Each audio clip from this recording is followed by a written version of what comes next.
Hey guys, Noel here, and it is Saturday night, and while family is asleep, I thought we would do a live stream on the Noel ComiX YouTube channel. You'll have to forgive me. I'm a little, like, angry, and I mean, it's not anything major, but Santino, like, took the Nintendo Switch into bed, and I told him not to do that. Because when you do that, he ends up falling asleep on the Switch, which then makes it overheat. And if it wasn't for him going into our bed, my wife was in the bed, so like she heard the fan going crazy, so she got it. But I'm super pissed because I've told him not to do that, and I'm just I'm like super annoyed because like he probably was going to burn out the Switch, at minimum, and at worst, he could have, done something that could potentially have started a fire. So, he is just done using the Switch. I mean, maybe I'll let him use it in the game room, like, out of the cradle, but other than that, he is done. He is not to take that out of any room, so, other than the game room, so, sorry, like, I was so pissed off about this. Like, I had to, literally, calm myself down for, 20 minutes. Because, I'd posted that I was going to start streaming, a little bit ago. And then I went to go look for the Switch. And I was like, oh, shit, I bet he took that into bed with him. And I've told him not to do that. So, I mean, maybe he forgot, but, I mean, my suspicion is he just didn't care and wanted something to fall asleep to. Because, I mean, he is like me in the sense that I do like to listen to things as I fall asleep. But, you can't, he knows not to do that, because this has happened before where I've gone up and I've heard, the fan on the Switch going crazy, so... I mean, I know you guys don't really care about, me just being mad at my son, but, and I mean, it's not that big of a deal, but it could have been a big deal, and, as a teacher, I get, annoyed when, you spend a lot of your time trying to help, kids and young people, and they just do not give a shit. Like, they just are either ignorant or lazy, or it's not a priority, and it's super annoying. So anyway, so there's my little rant, just blowing off some steam. You've been listening to your friend's drama for the past 3 hours. I'm sorry about that. Akame says hey, and Nick says good evening. Well, hello all. I don't know. So I don't know what we're gonna do tonight. I got a cool new monitor for the game room. It's an LCD flat panel with a rotating screen, and I got it for shmups. My teenager and beginning on FaceTime while sleeping is annoying. 16 does it. I have to take her phone, so I get it. I mean, but the thing is if you are just what I'll do is I will put my phone at next to the bed, and I'll have an earphone in one ear, so I'll listen to a YouTube video, and the phone is actually not in bed with me. It's on the floor next to the bed, or on the the little ridge of the bed. So it's not going to, overheat or anything like that. So,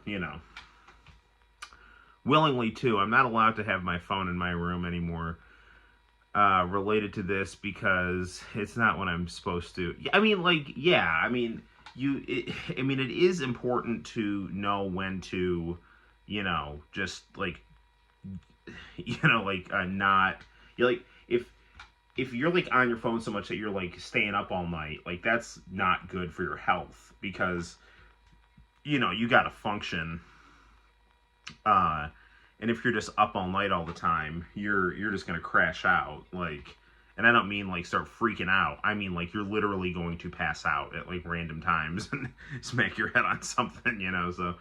But I mean, my whole thing is I don't even mind him having a phone like next to him while he falls asleep if he wants to. Like, I get it. Like, I like to watch things and listen to things, like on, like I like to listen to YouTube when I fall asleep. I'll usually listen to like videos about John Teeter or old video game reviews from Pandemonium, or like like infomercials, just things I find relaxing to listen to as I like kind of drift off.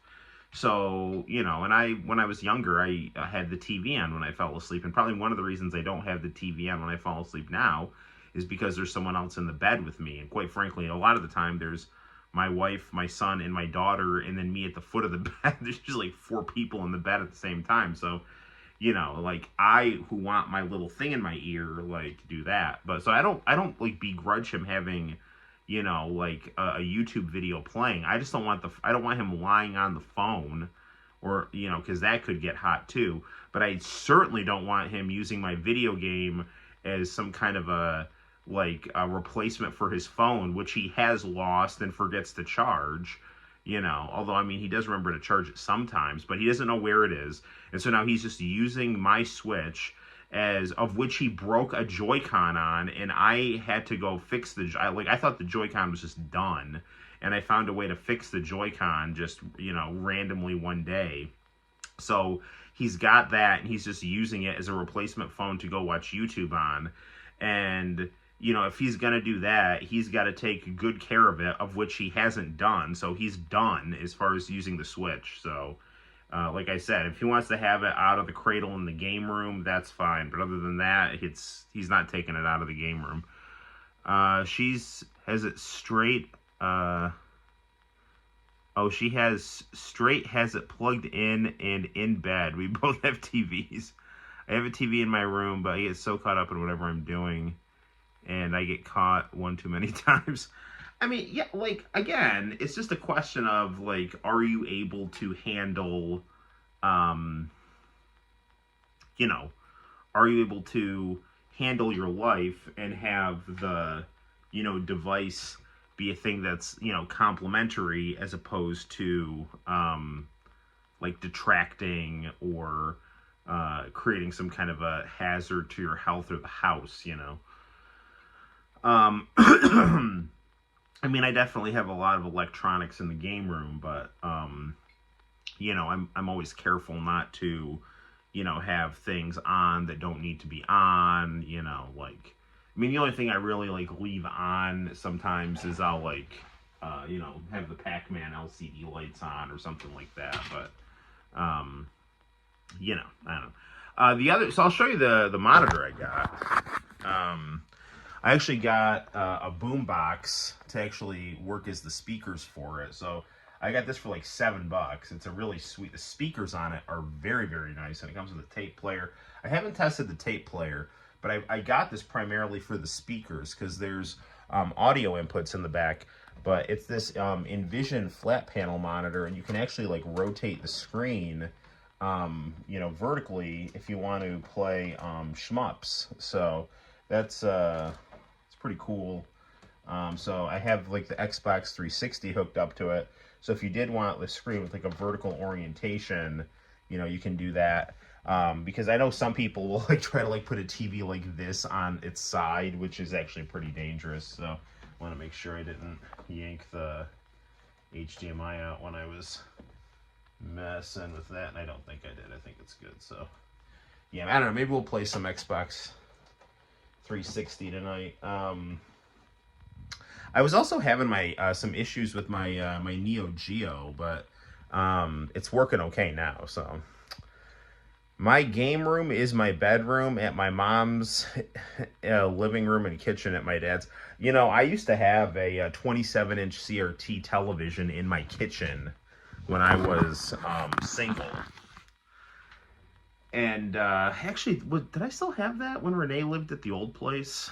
I can't remember, but no, I think I had to move it because she needed the space for, you know, like stuff.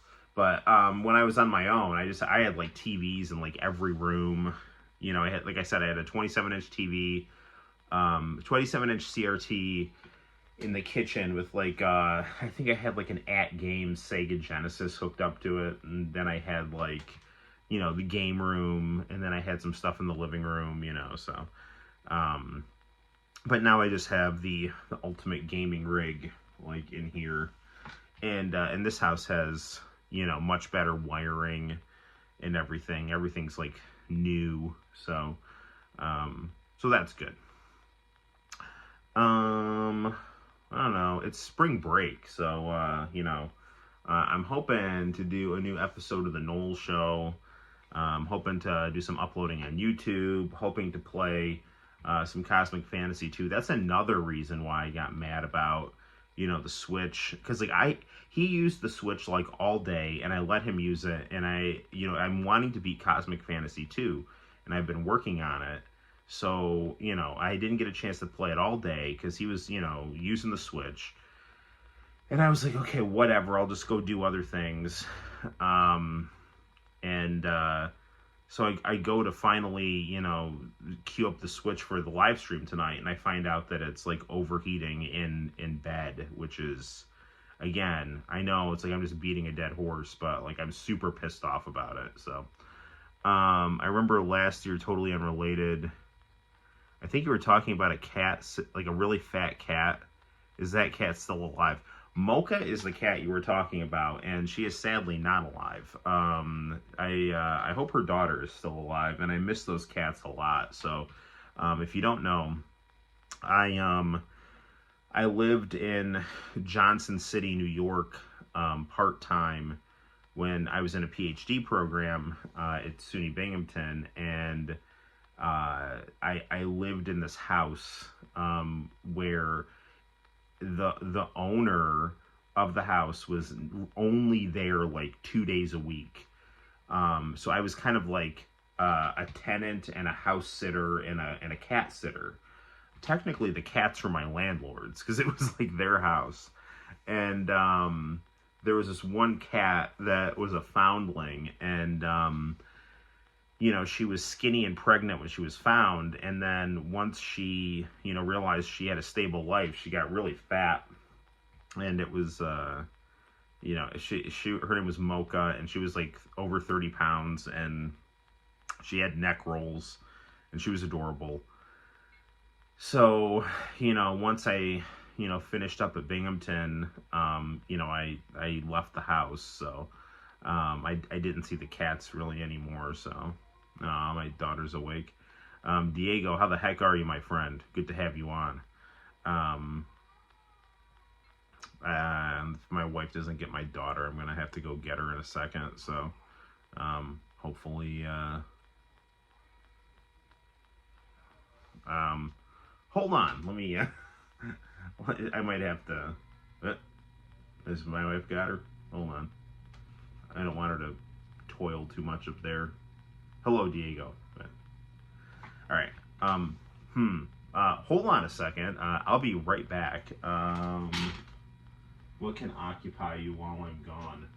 Oh, look, it's Super Saiyan 3 Goku.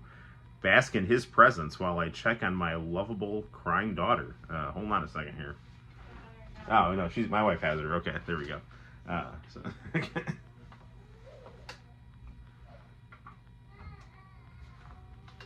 Okay, she's okay. I don't know. What do we want to play tonight? We had a lot of fun playing Sega Genesis last time.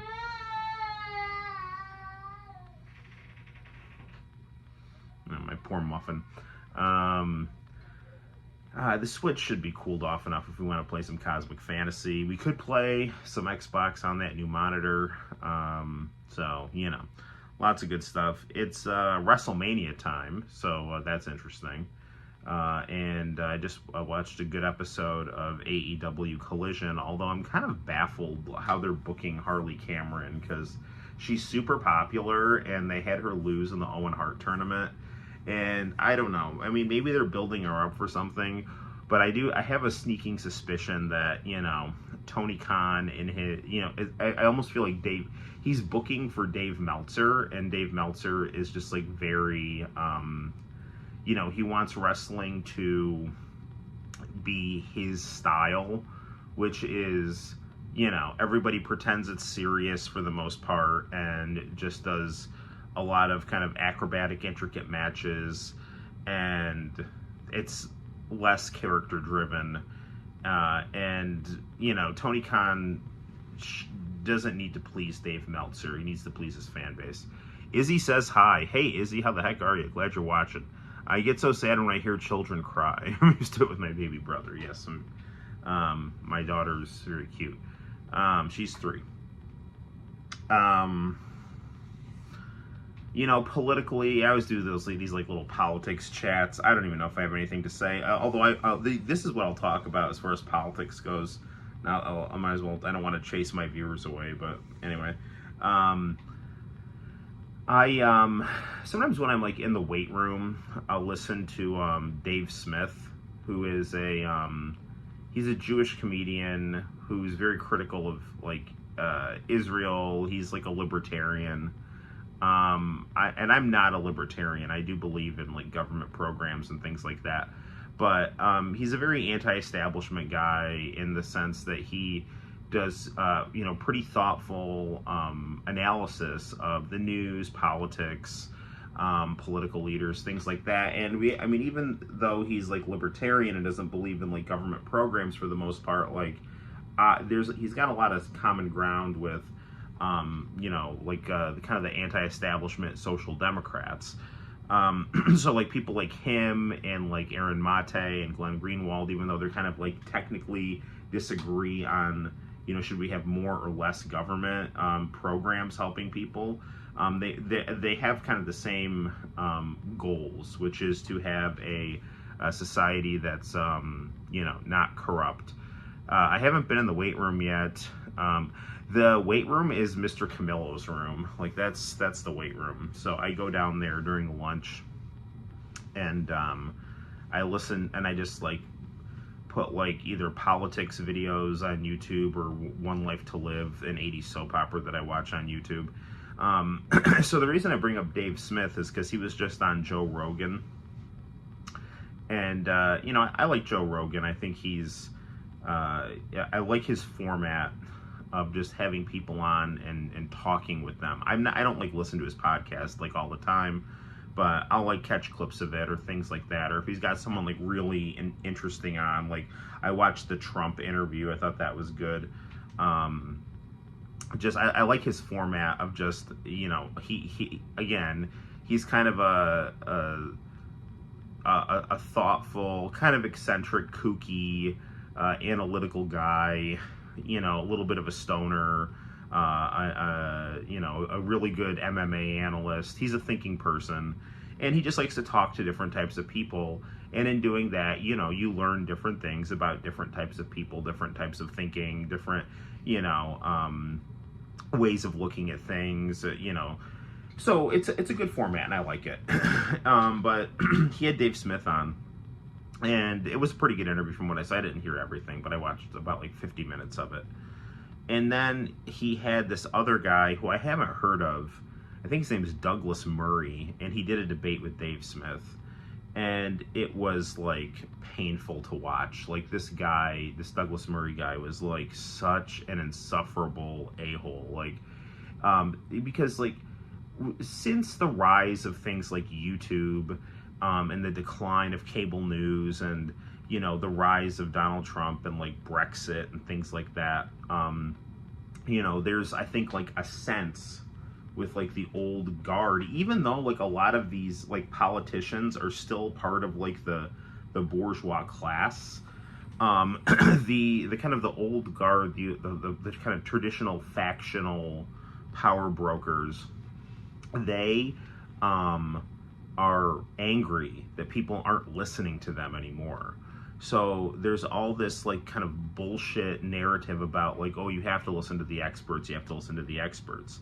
My thing is like, if the experts aren't making sense, you need to listen to people with counter narratives to them. And even if you are listening to experts, you should still be aware of counter narratives to things.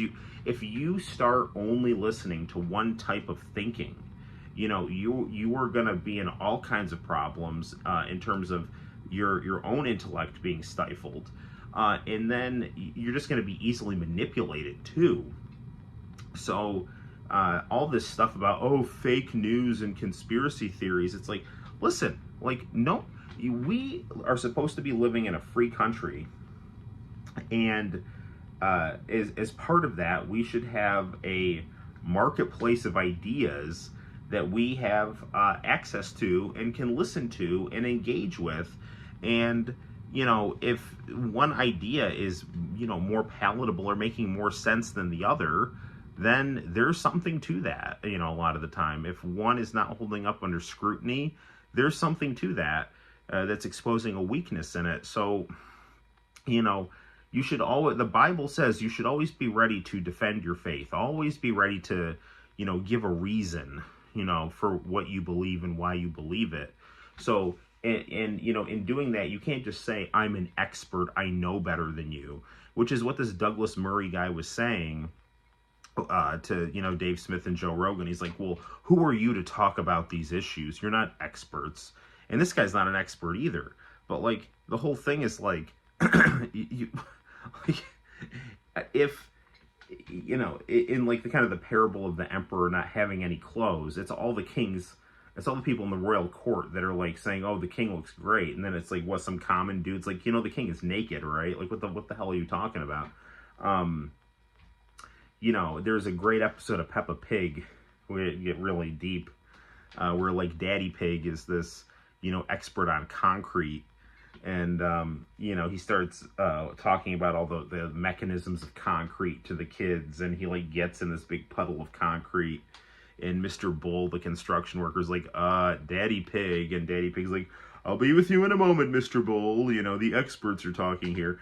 And the concrete, like, hardens all around him. And he doesn't even realize it. And by the time he's done, he's like, all right, Mr. Bull, what did you want to say? And he's like, I was trying to tell you, you should get out of the concrete before it gets hard. So, like, if I'm teaching a class and, I have, several degrees and, I'm teaching, and one of my students is like, well, actually, I don't think that's right. My response to that should be, is that kid right about what I'm saying? Is that critique accurate or not? Not to, like, shut that kid down and say, who the fuck are you to challenge me? That is the dumbest way to go about things. Like, if I have a ketchup stain on my shirt, and Santino's like, hey, Dad, you have a ketchup stain on your shirt, my response to that should not be, I'm sorry, I have 2 master's degrees, what do you have? So, like, the only time I'll ever say anything like that is sometimes my wife will be like, well, what do you know? Like, I'll try to say something like how, kids don't take accountability for things, or just sometimes people don't, like, she listens to a lot of these podcasts where it's like, no woman ever takes accountability for anything that she does, or these kids, there's all this bullshit about, like, oh, well, their brains are still developing, so they really don't know what they're doing. And it's like, that is such bullshit. Like, I teach kids who know, like, exactly what they're doing. I don't care if their brains are still developing. Everyone is still developing. Everybody has biological and psychological variables to what they do. The difference is you have self-control. I mean, unless you have had a lobotomy that has fucked up your brain so badly that you're just out of your mind. You have self-control, you know what you're doing, okay? So I'm really tired of people trying to hide behind brain chemistry as a way to dodge accountability for their fuck-ups, And, sometimes she'll say, like, well, what do you know? I'm like, what do I know? What do you know? It's like, you're listening to a podcast. It's like, I've got, like, a degree in adolescent education. What, so it's like, if someone is, like, challenging your credentials, that's one thing. But if you're just trying to shut down somebody's argument, based on these appeals to authority, and the other thing too is, like, in this case they're talking about, like, current events, and dude, like, the mass media and the political establishment have been just wildly wrong and manipulative and viciously misleading about Um, most of the major stories of my lifetime. So, I mean, the huge one was, just objectively lying about Iraq having weapons of mass destruction.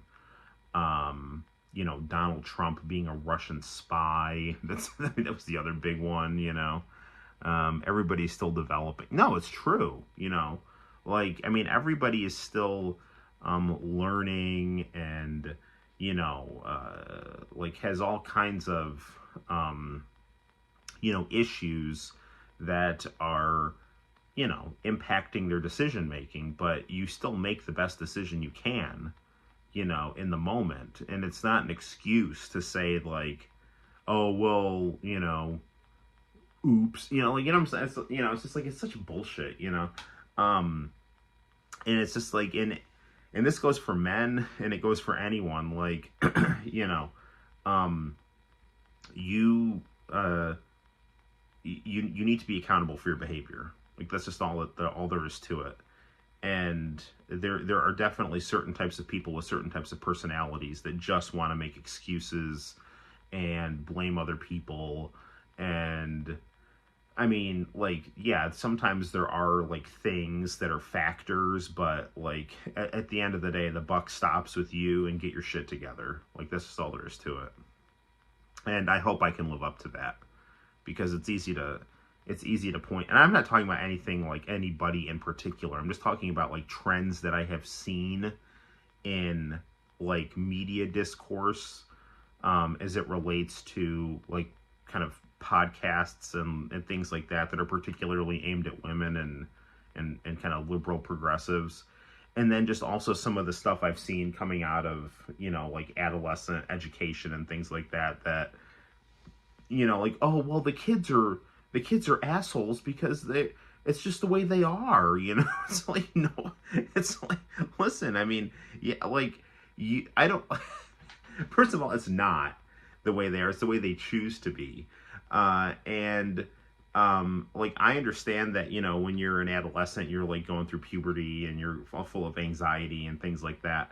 But, at the end of the day, if you want to do something, you'll do it. If you don't want to do something, you won't do it. Like, that is what it is. Like, I remember I had a really hard time with math. I had a hard time memorizing things. But you know what I could always memorize? My mom's credit card. Why? Because that's what I prioritized. So, I mean, I'm not saying, like, anyone can do anything with the same degree of ease. But I'm saying that, if you put your mind to doing something, you can yield a lot better results if you have good intentions rather than selfish intentions and are lazy. So, yeah. And again, I, hope that I, throughout my life, am able to do my damnedest to, live up to, the things that I'm saying people should do, because it's the most dangerous set of standards to live by are your own, because those are the standards that are going to get applied to you. That was another thing in that Dave Smith debate that bothered me, is that, Dave Smith would say things like, well, like NATO, like that, like there was a, NATO said this, or there was a study that said this, and it was like from some establishment outlet. And this guy's like, oh, what, you believe NATO now, or you believe this establishment outlet? It's like, no. It's like, listen, these are your standards. Like, these are the people that you're advocating for are even saying this. Okay? It's not a question of, like, do I just think that these people always tell the truth or not? I'm saying, like, by your own standards, by what you are putting out, this is what is being said. So your own stuff isn't even holding up. Your own stuff is contradicting your argument, So, I don't know. I mean, it's an interesting debate to watch if you want to see someone who's just completely pretentious and full of shit try to bullshit their way through a debate, and while Joe Rogan just kind of sits there, with good intentions, trying to, like, he's like, are you gonna, like, answer anything? Like, I don't know. It was weird. So, anywho, there's that. What do we want to play?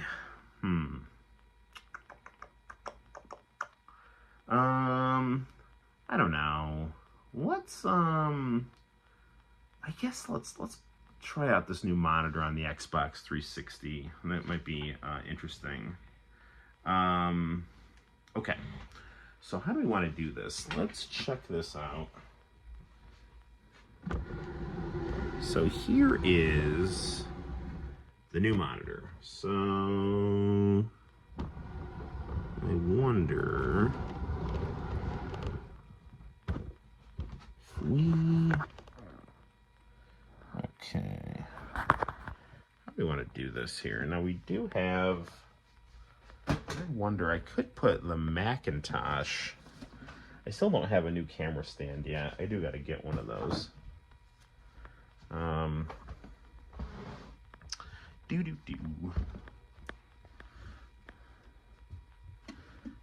So there's the old iMac, not the old iMac, the Macintosh here. So I wonder if we can use this as a camera stand.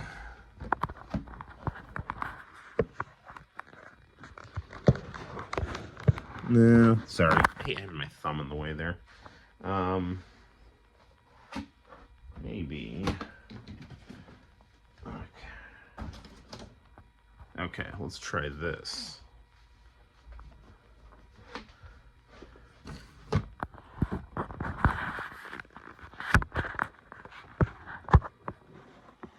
No, that's too. No, that's actually just right. Hold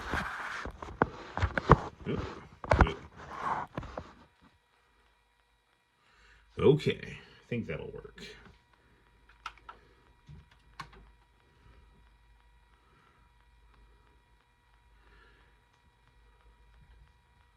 Make sure the volume's not too loud on this.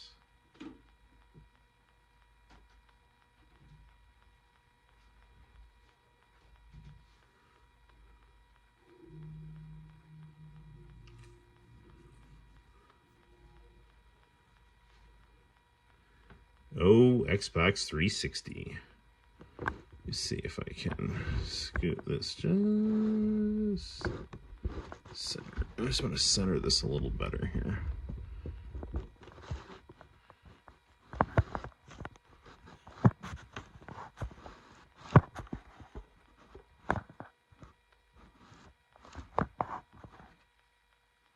Okay, that's good.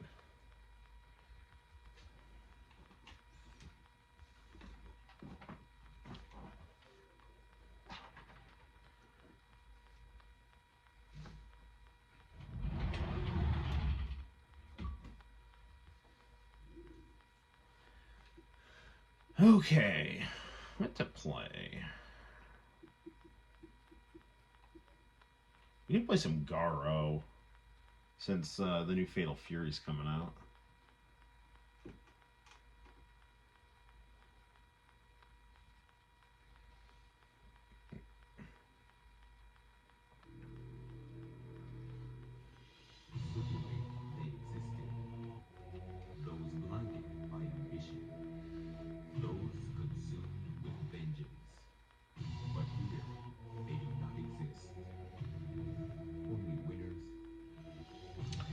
I don't know how well you can tell, but the Xbox looks really nice on this monitor.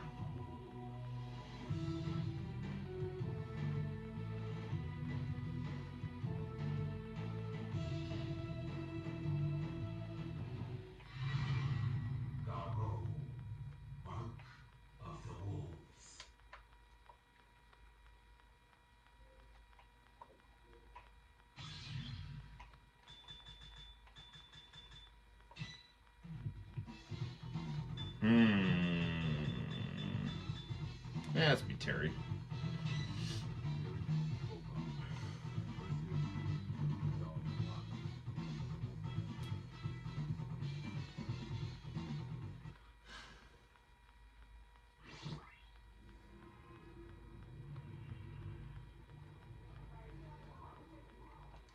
I just want to pause this for 1 second because what I would like to do actually here, and I don't want to mess this up too much here, but I want to make Goku bigger there. There we go. That looks pretty cool. Alright. Okay.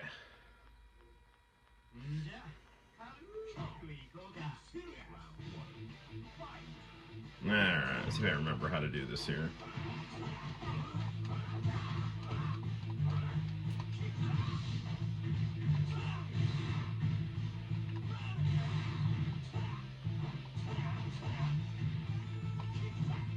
Kickback.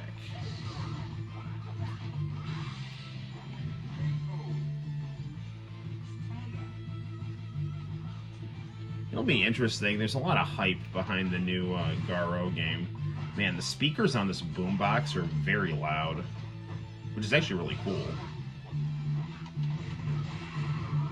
I feel like I need to lower this a little bit here.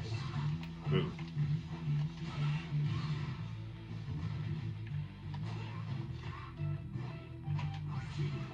Rock you.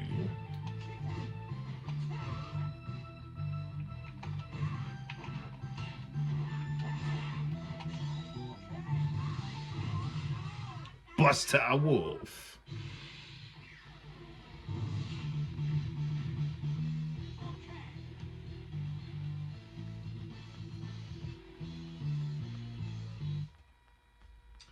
John, how the heck are you, man?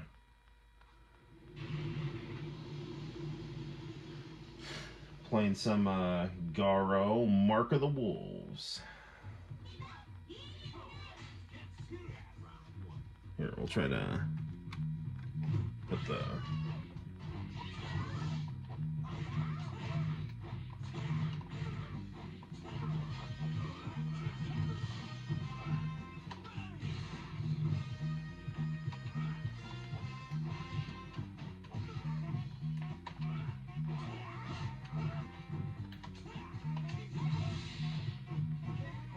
Now, I know in the new Mark of the Wolves game, you know, they're bringing back a lot of the older characters, which I think is cool. But it's always a real challenge when you are redesigning older characters, because you don't want to change them so much that they lose their vibe, you know?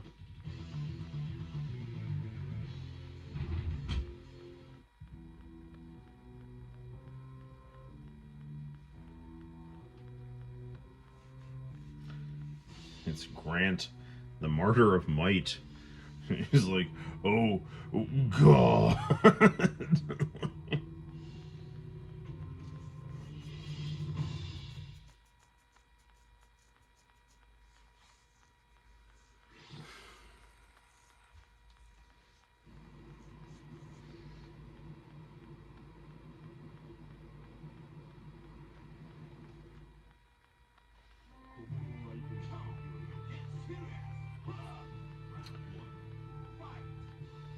Now, you know, I mean, by the standards of, like, the early 2000s, like, someone might say, like, oh, this game doesn't look like that great. But, I mean, this was made on a piece of hardware from 1990.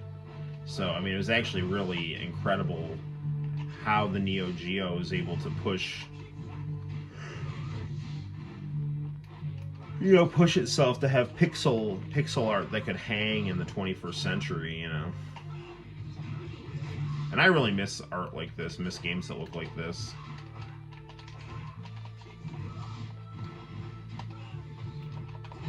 Oh, you got me.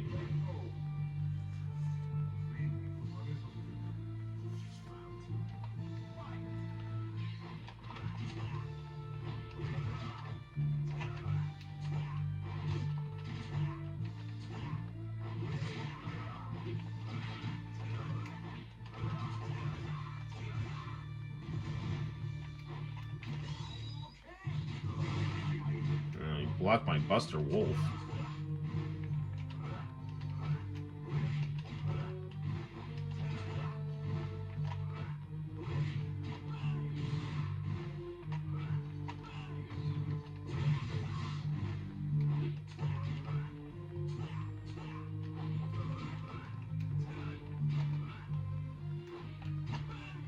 Come on. Almost got him. There we go.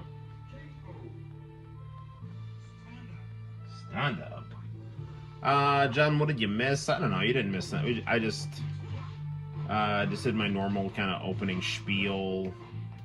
I was complaining that Santino took the Switch into bed and it was started to overheat, and that made me like really angry. And then I started talking about elitism and American political discourse and how it was insufferable and annoying. And then I talked a little bit about pro wrestling.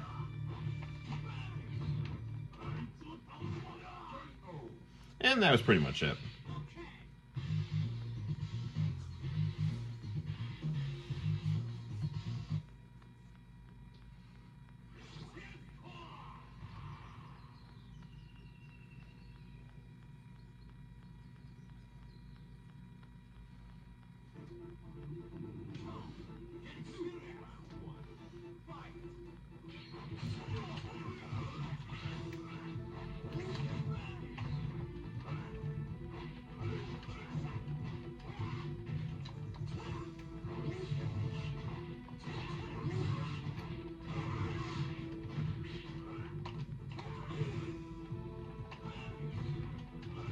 I wonder if they're gonna put Rio in the new Garo game as Mr. Karate, you know?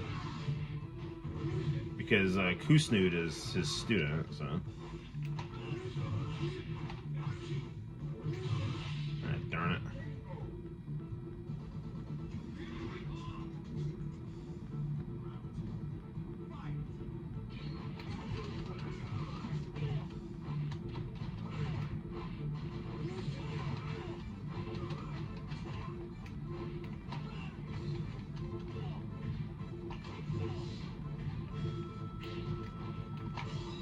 That should get him. Westall Wolf, nope.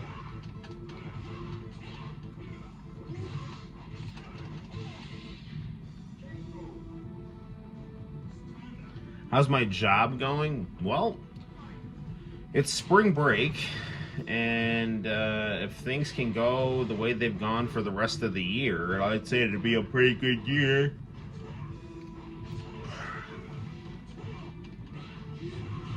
You know, I felt like I like the team of teachers I'm working with this year, and I think the kids, all things considered, have been pretty well behaved. So that's good.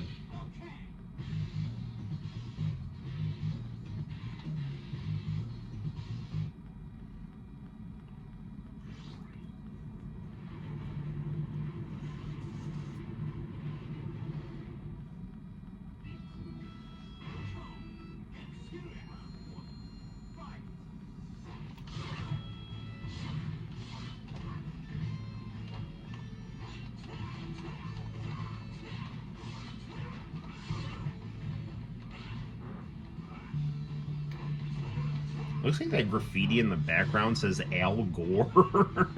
Like, he got upset after losing the presidential election and turned to tagging buildings in Southtown.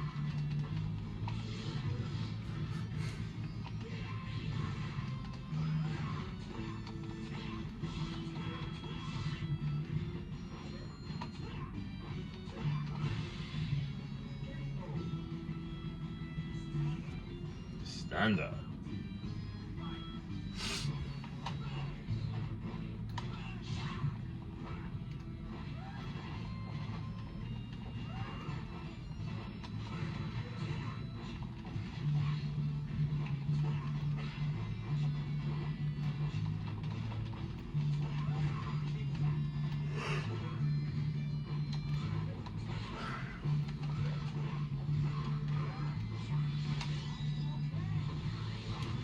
Man, I'm really tired of my Buster Wolf being blocked.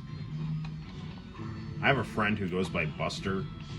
I always yell like, Buster Wolf, whenever he'd be around.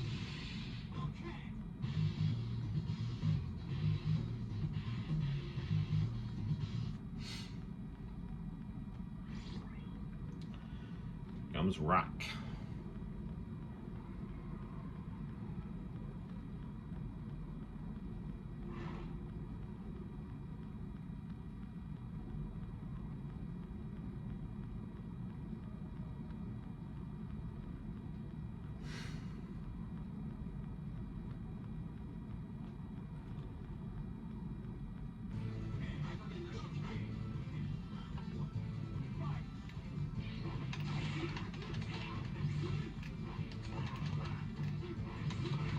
Such a cool story about how, like, Terry, like, trains Geese's son, you know? Very much got a Golden Wind vibe to it, you know? Speaking of JoJo, Steel Ball Run anime has been announced. I don't know if I really like Johnny's design. I mean, it's like, it's fine. It's just, his pants don't have the stars on them. And, I don't know. It looks a little generic. Which, you know, I don't know, man. These, like, anime on Netflix, like, I don't know. Whenever I see stuff, it's kind of like, where's the heart, you know? like Netflix, I feel like, I don't know. I feel like just sometimes they kind of do things on the cheap.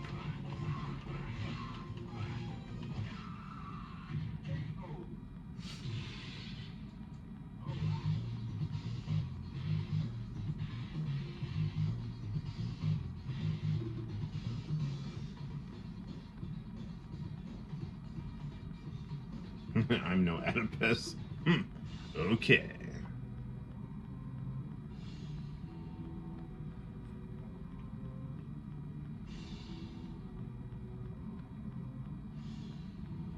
Yeah.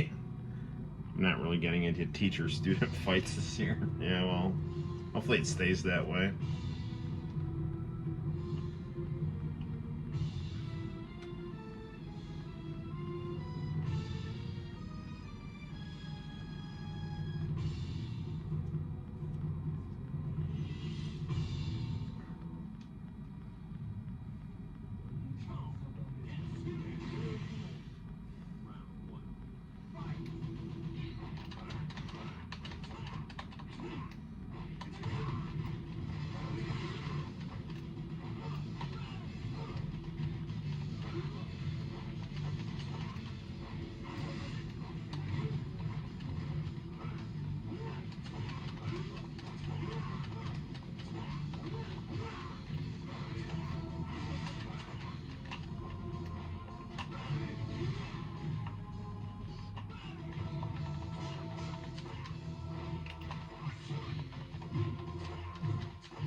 Yeah, all right, got him.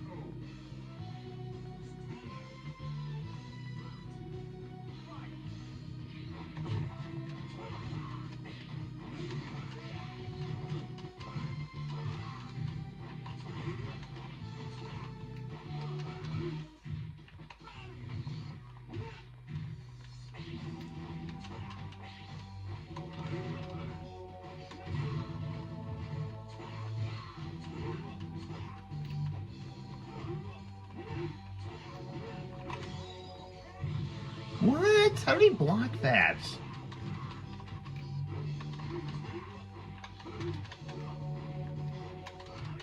Hey, I got him. All right. I don't know if that's enough to get the good ending, though.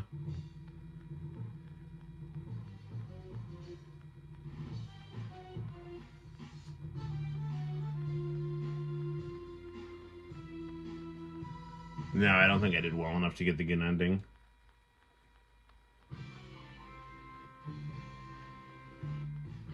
I think I have to, like, super finish him or something. But I didn't lose any matches, so I don't know.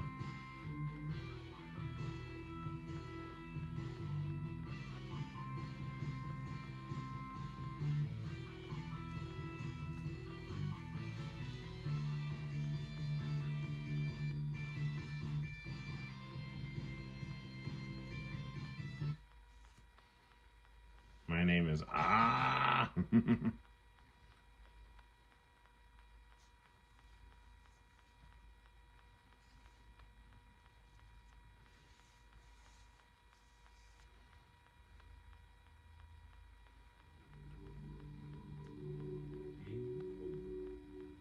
Good times.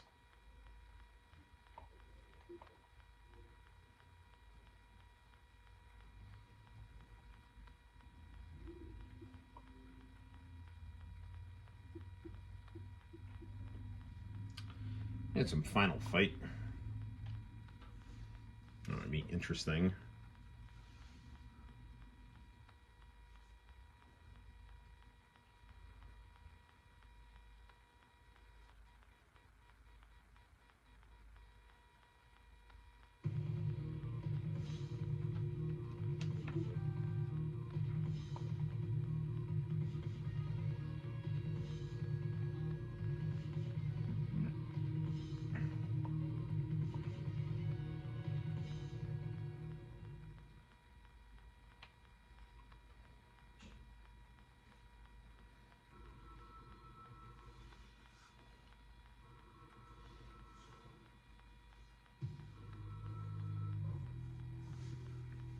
This is such a good game.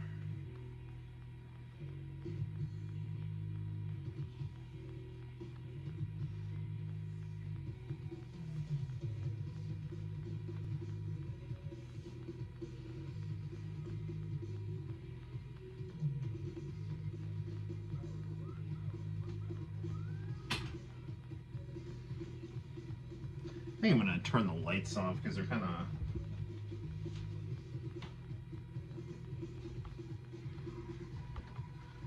glaring on the CRT, or not the CRT, the LCD monitor. Normally I'm all about the CRT, but I do think this is just a cool monitor for the 360.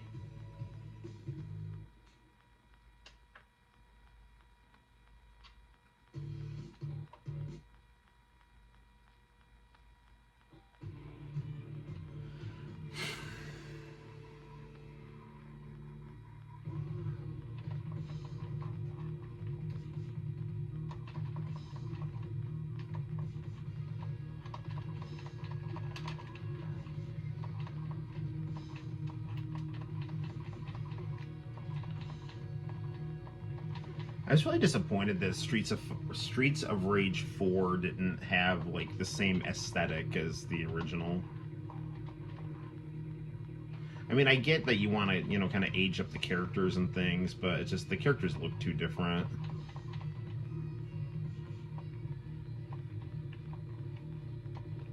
I really want to try the new Final Fight out that they made for the Sega Genesis, because that looks extremely impressive.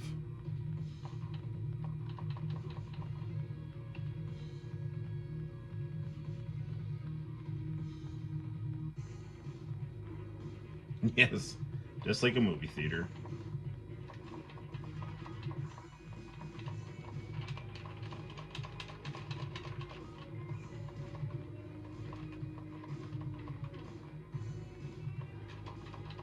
Oh man, I even jumped and he still got me.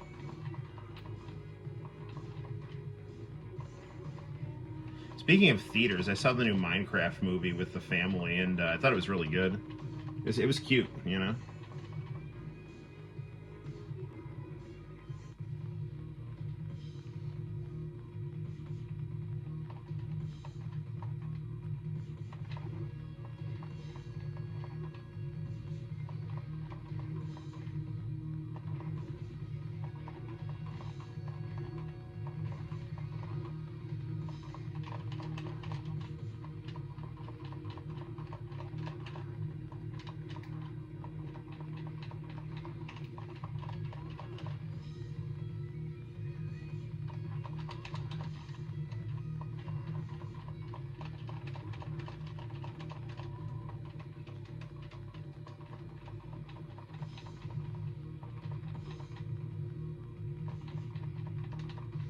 You know what would be really cool for them to re-release is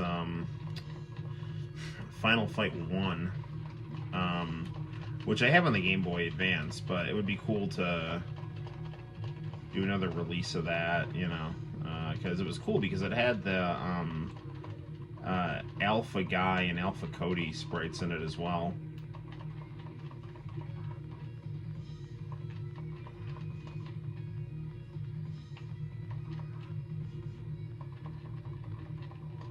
Oh, come on.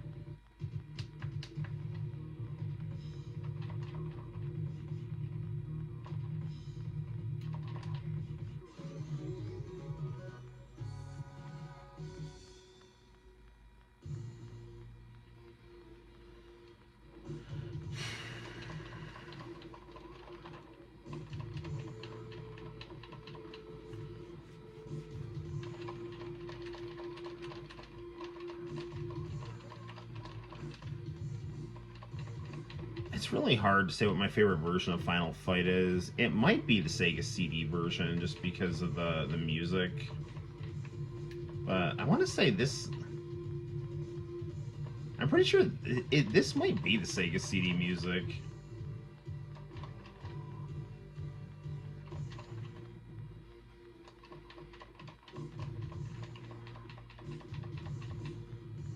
No, it's not. I can't remember, but Maybe this is. I don't think this is the arcade music.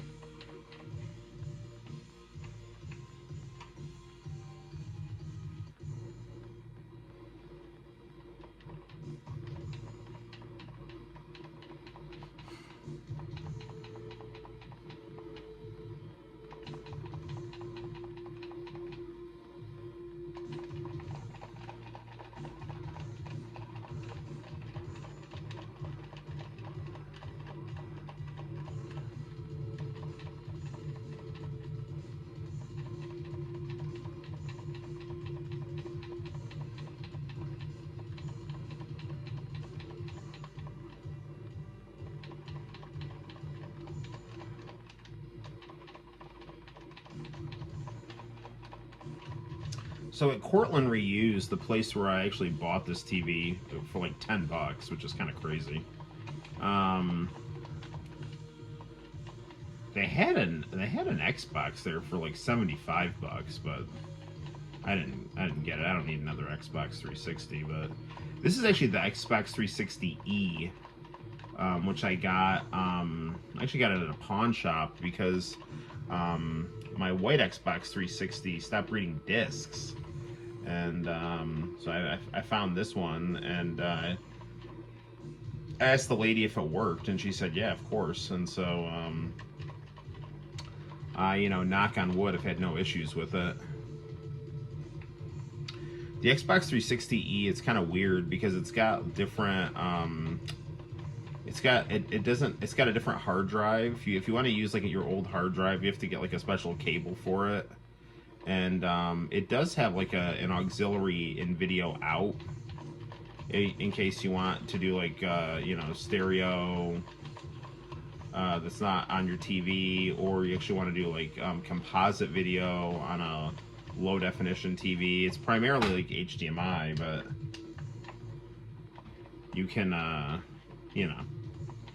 it's got like an auxiliary jack that it gets your audio and like composite video out, which is, I don't know.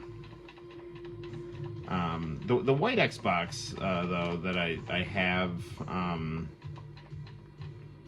the hard drive for, it's sentimental because like my mom got it for me, but the actual console itself kind of broke apart because sadly they didn't always use the best internal mechanics on it, so it's actually kind of I've got it at a friend's house. He's seeing if he could possibly save it, but the important thing is I have the hard drive to it. I have its brain, so all the games I downloaded on it and stuff, I have it on the Xbox 360e. And the reason I have the Xbox 360 and don't just use the Xbox One for everything is because not everything is backwards compatible on it. Like Dead or Alive 4, which is like my favorite Dead or Alive, is not backwards compatible on the Xbox One. At least last time I checked, it wasn't.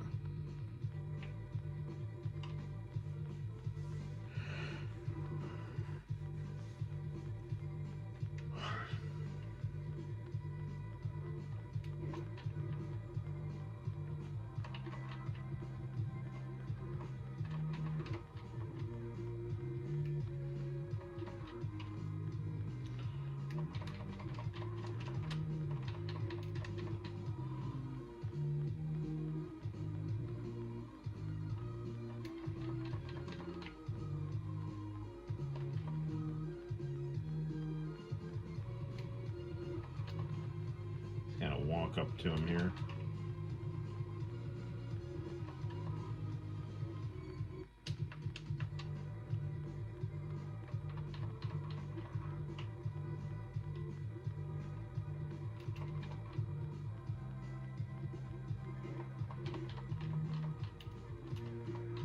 I just had like, I'd go to my friend's house and play this on Super Nintendo, and it was like I always was stuck at Katana.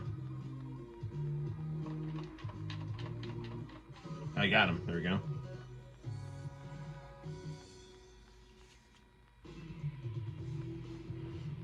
Oh, my car.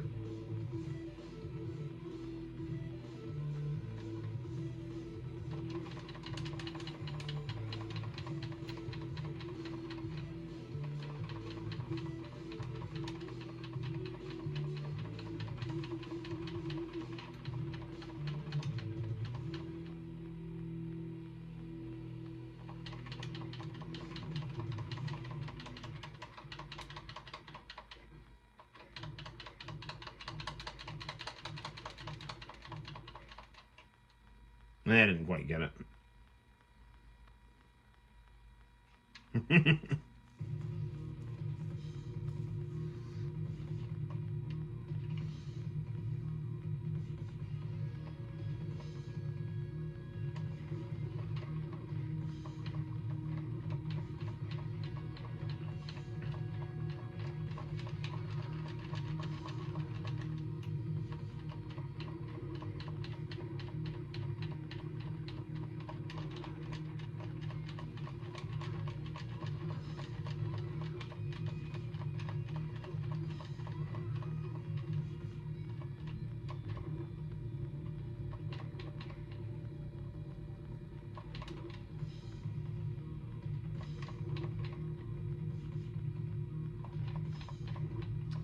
Oh, Andore, will you ever learn?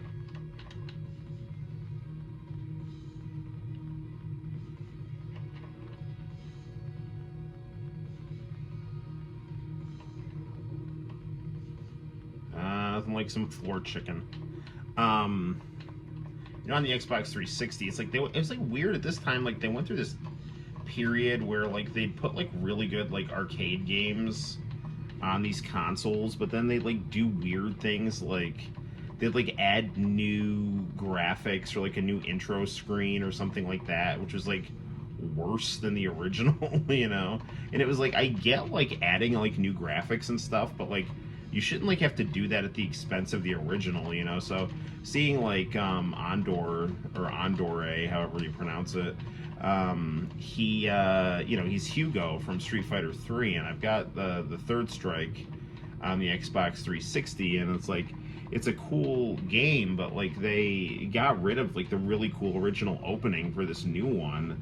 And it's like they did the same thing with like the Ninja Turtles game they had on the 360. It's like they had the arcade version of Ninja Turtles with like really crappy new character portraits for the Ninja Turtles based on like the new Ninja Turtles they had on like Nickelodeon or something. It was like really dumb.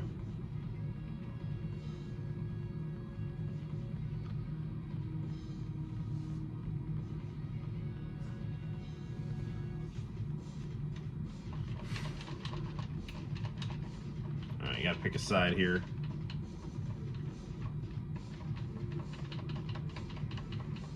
Oh man, this music is great.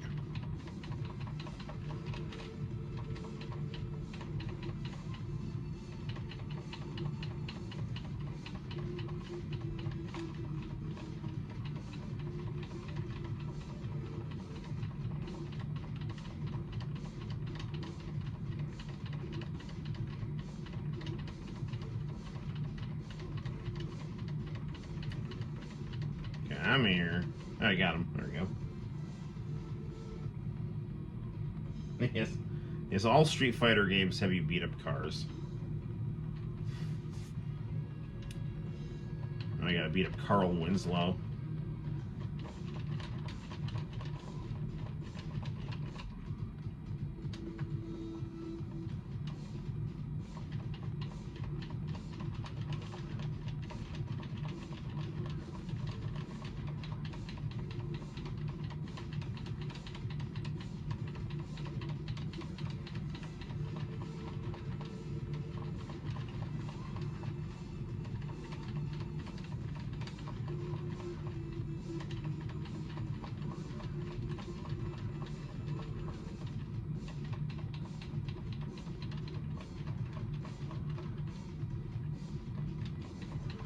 Man, I don't know if you guys can like tell, but like this boombox that I just bought, like the speakers on it are like really good.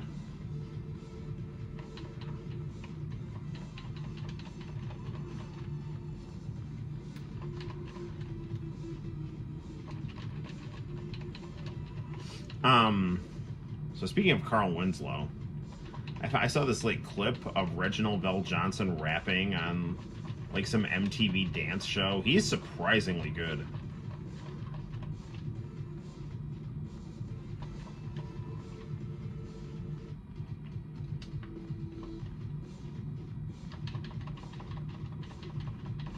Come on, Eddie.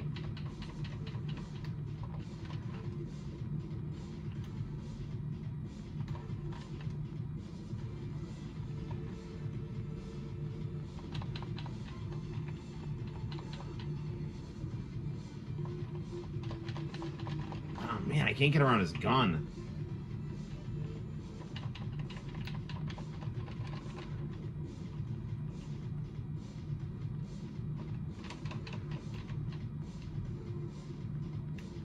God, come on, dude.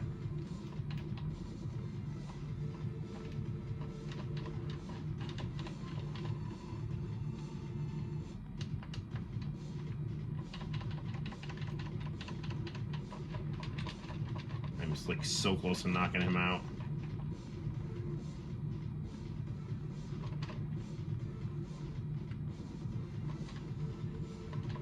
I got him.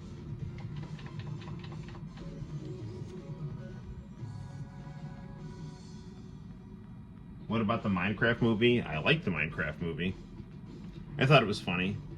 I like Jason Momoa's character a lot. Whoa. Hang on, I gotta pause this for a second because I accidentally started making the camera move here. Sorry about that. Whoa. Alright. I have this like very precariously set up. So it's like, actually, hold on a second here. Alright. Hello. Okay, so this is like the setup I have. It's like I have like my Macintosh and like my beta camcorder, you know, like in front of that monitor. So, but the thing is, the camera kind of was like sliding back. So I wonder. I need to just get a new camera stand, but I wonder if I can use this He-Man lunchbox here. This should do it. Yeah, that'll do just fine right there. Okay.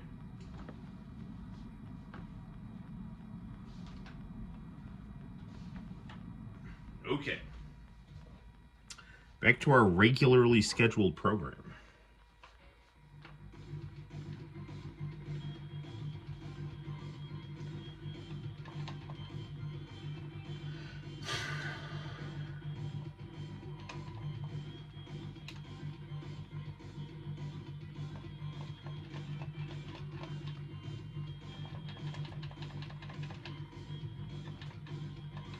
Go, Cody, go.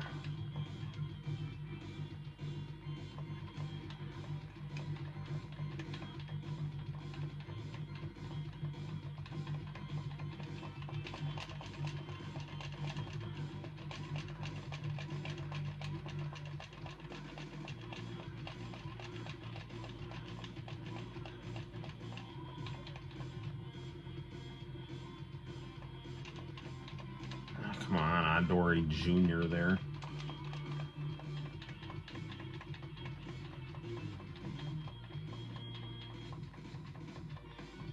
Where is he?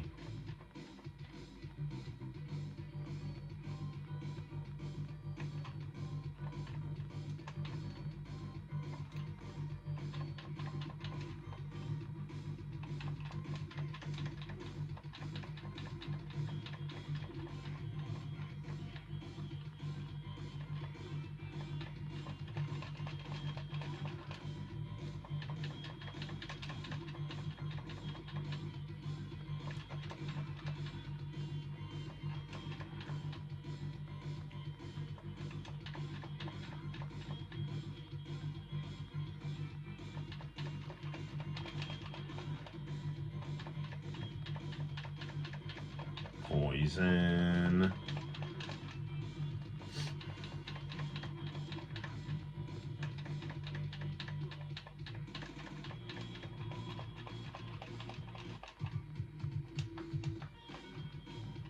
Gotta be careful because I'm so like used to button mashing from the punching that if I get on that screen, I don't want to like make the clock go down too fast.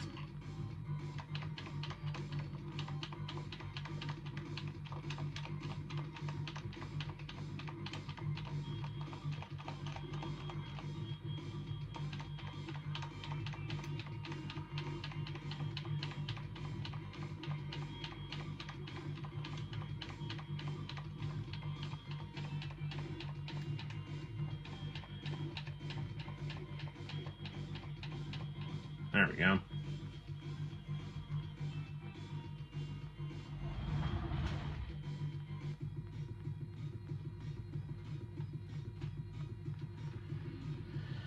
Here comes Rolento.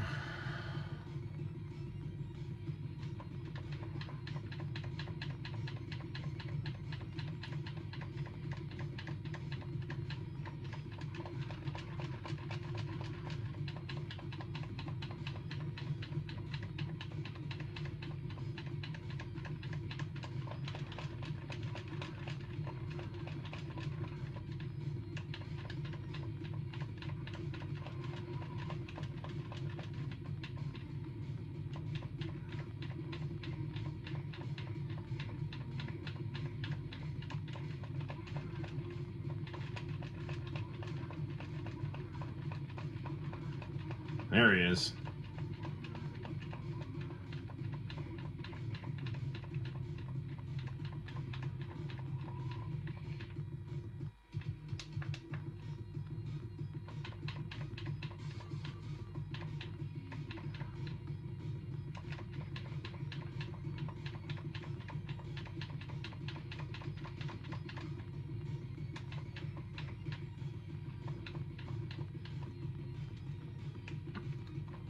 No, I was like not. I wasn't until I was like in high school that I actually realized, you know, there was like an extra level that wasn't in the Super Nintendo version of the game.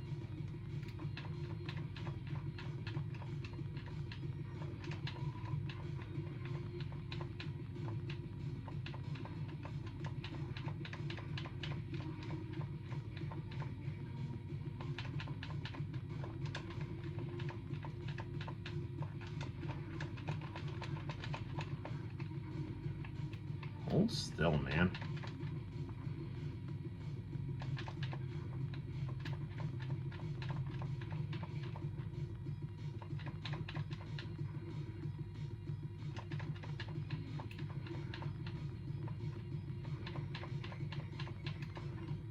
I got him.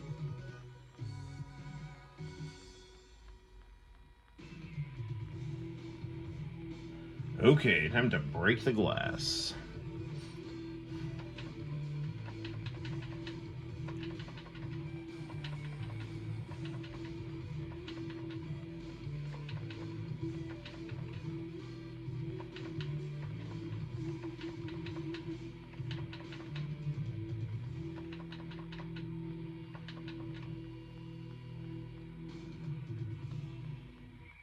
I think they got it all.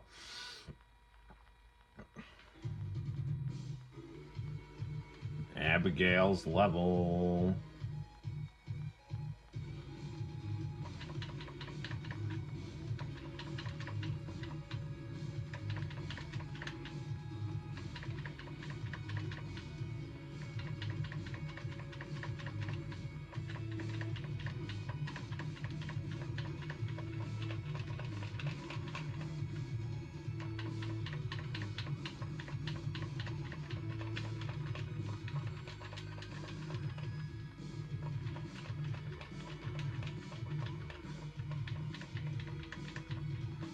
Man, the music in this game, like this, is so good.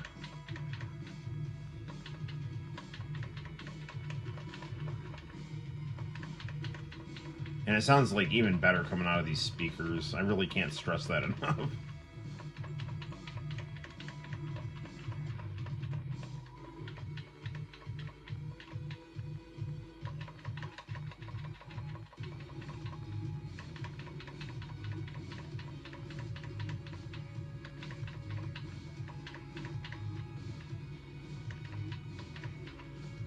Puppy.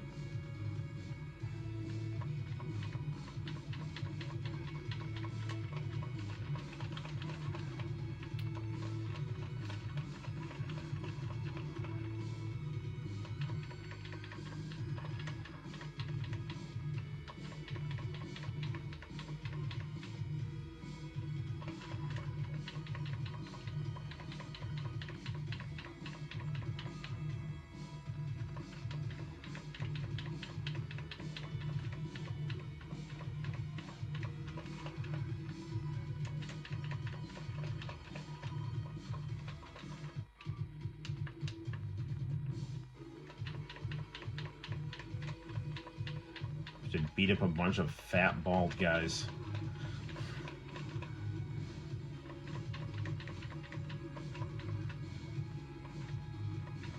I mean, I'd come up with a joke about that, but just another day living in Cortland, right?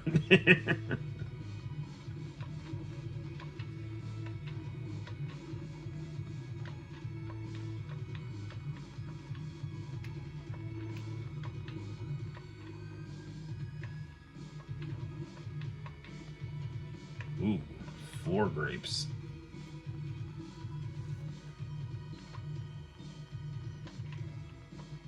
Ooh, floor barbecue.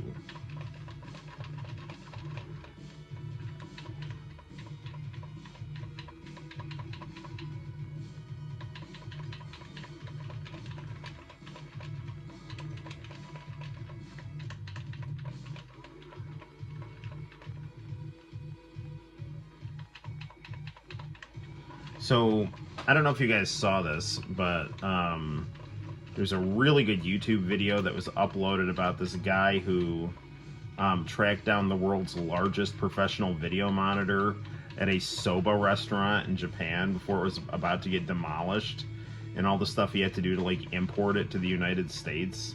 It's like a phenomenal video about a very rare monitor, and just someone who loves CRT monitors like finding it and getting to keep it, and it's like Gone with the Wind for people who like CRT monitors. It's just a great video. So check that out.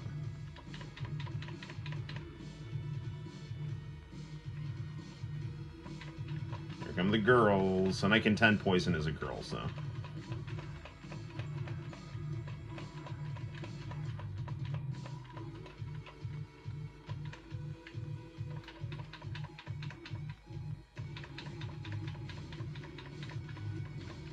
Come on.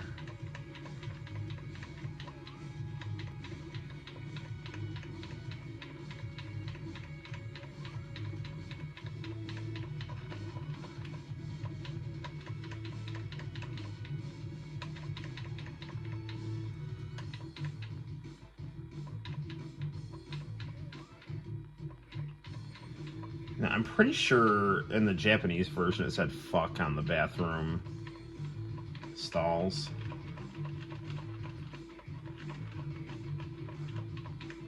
I don't know if that got changed in the American version.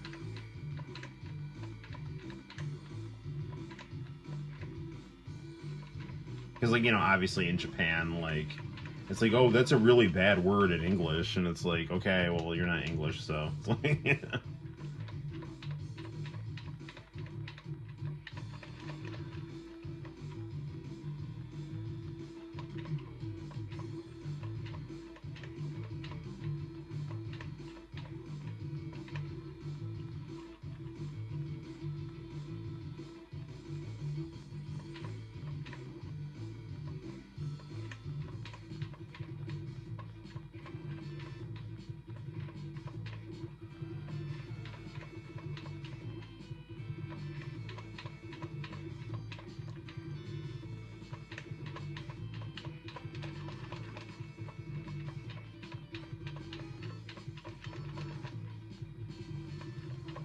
Oh man, this music. I know I just keep saying it, but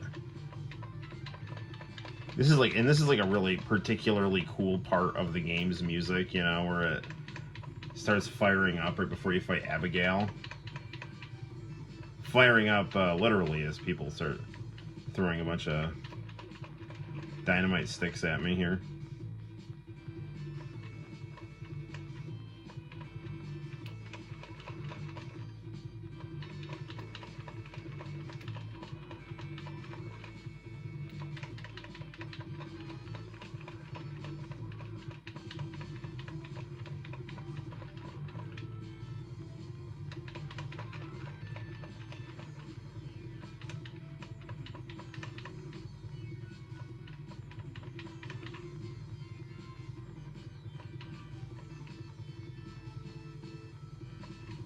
Alright, I can see daylight coming.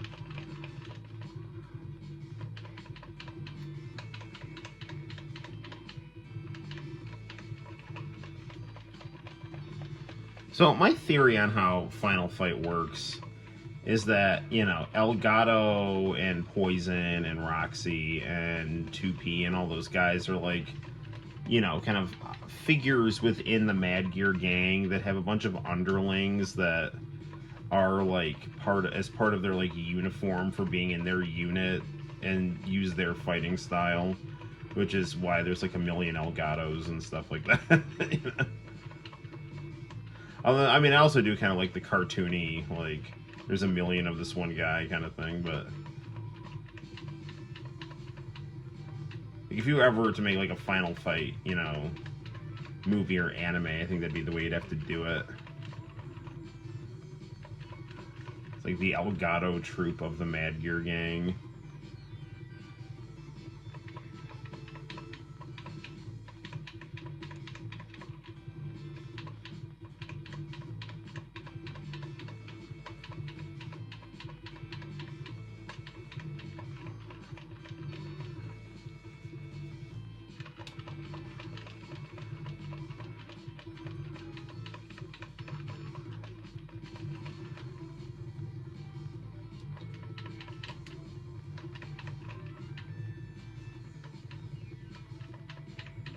Oh, Statue of Liberty. Abigail's coming.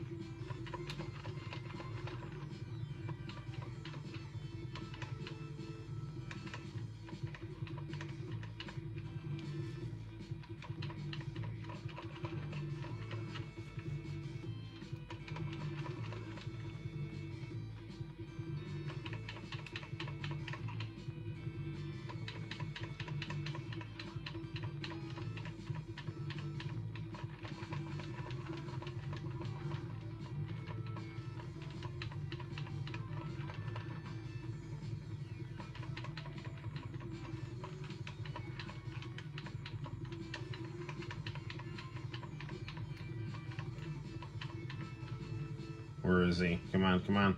There he is.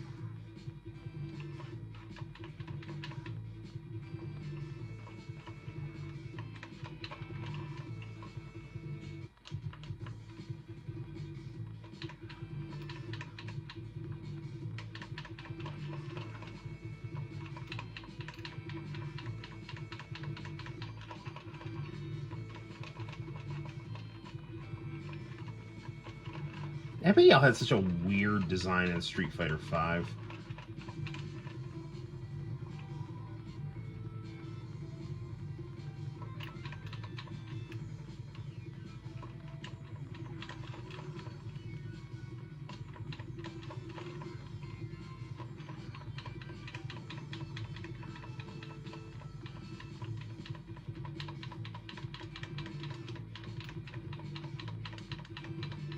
He's gonna start getting mad now.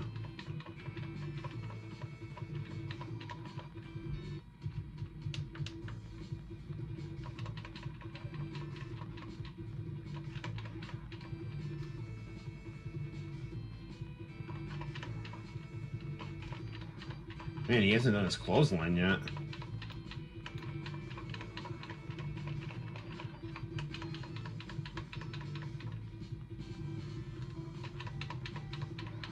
There it is.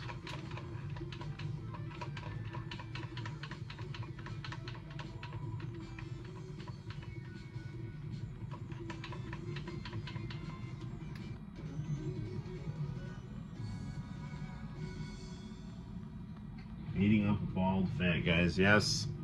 Just another day in the life of Noel.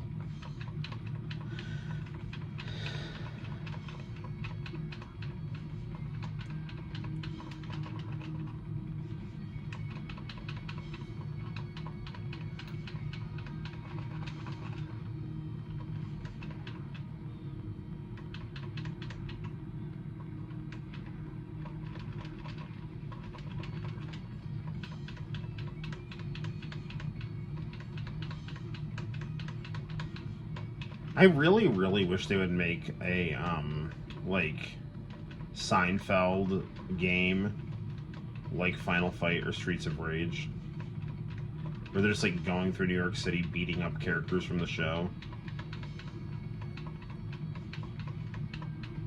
Like, that would be such a good game.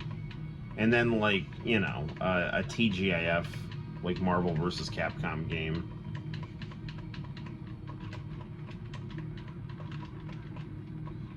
Like, somebody did a really cool pixel art drawing of George, like, in Marvel vs. Capcom. And he's like, it's this victory screen, and he's like, the jerk store called, and they're running out of you.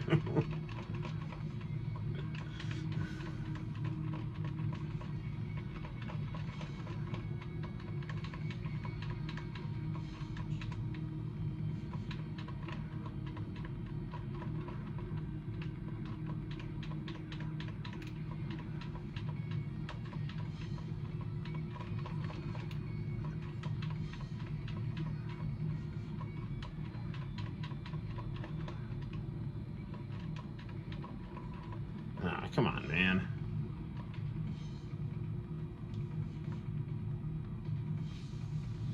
Oh, here comes the elevator.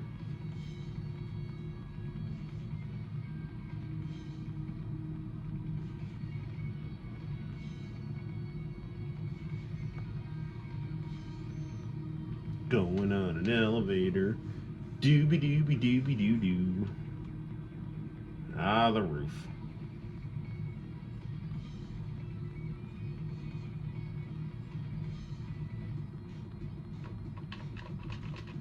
Here we go again.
Oh, come on.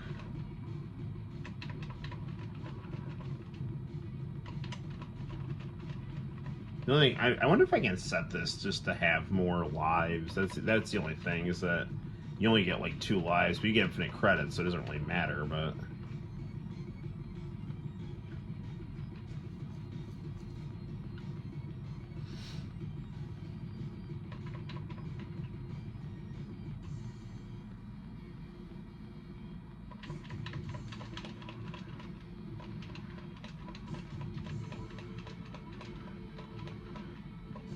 Gotta give it to the Mad Gear guys. They're really committed to protecting the leader.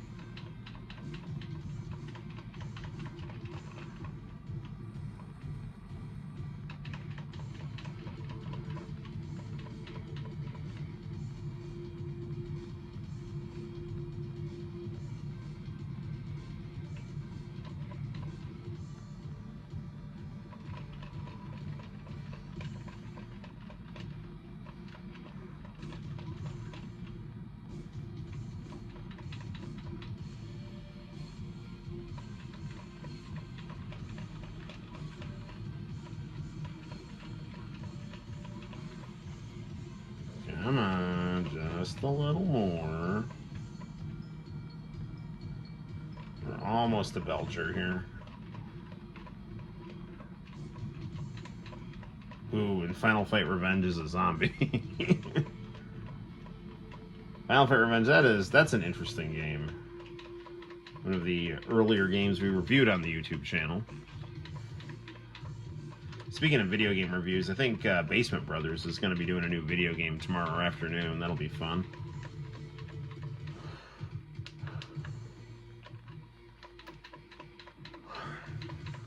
I can't believe they're doing WrestleMania on Easter. It's such a weird time to do that.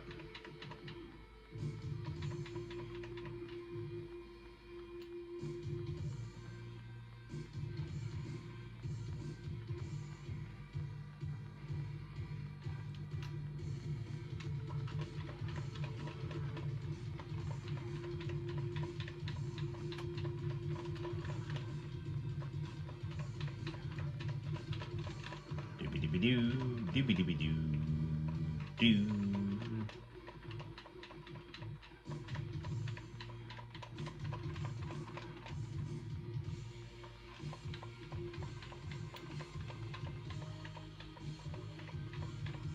Battery's getting low on the laptop.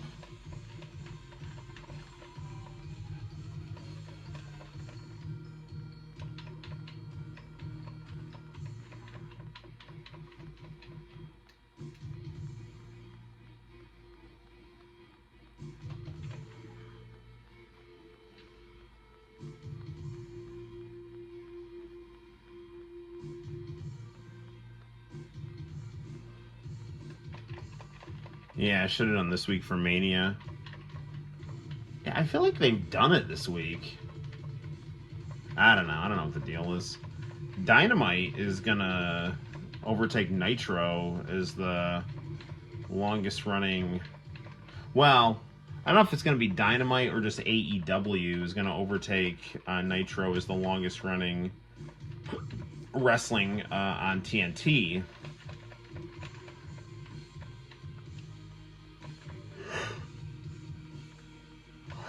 Between like Dynamite and Collision.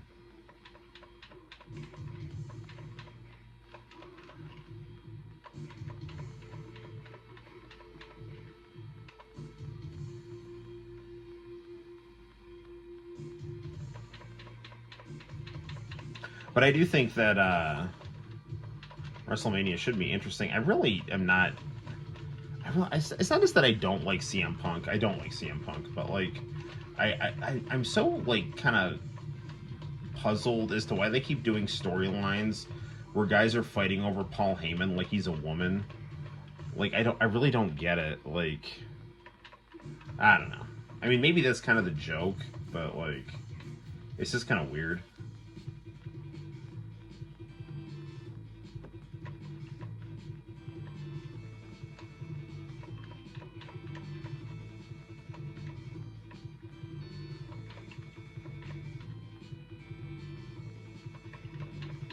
Like, there was this one episode of The Simpsons where, like, Marge was in a play, and, like, John Lovitz was, I don't know, this, like, effeminate play director.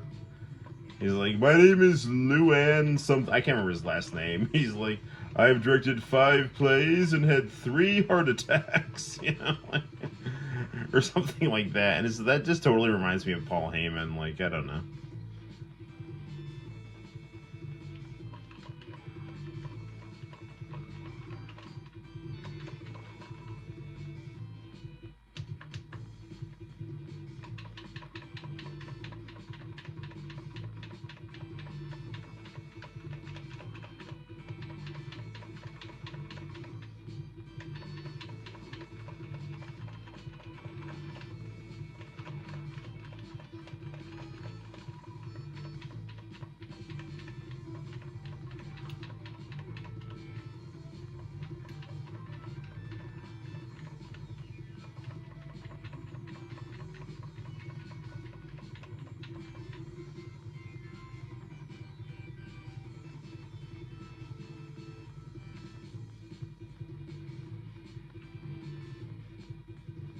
Here it comes.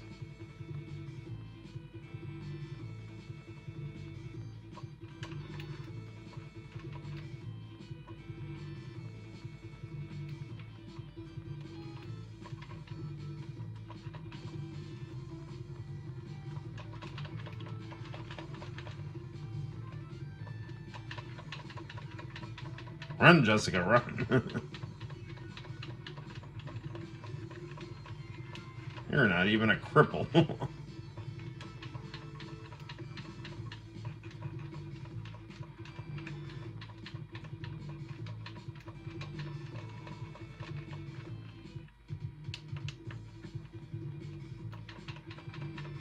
You always thought he was getting hurt because he goes by the window.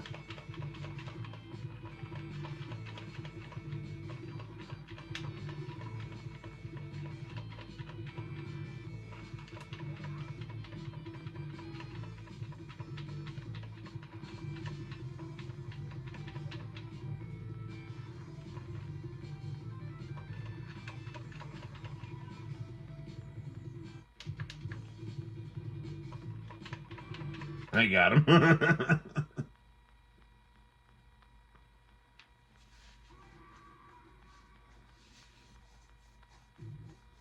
It's really weird how it pans out to that arcade screen.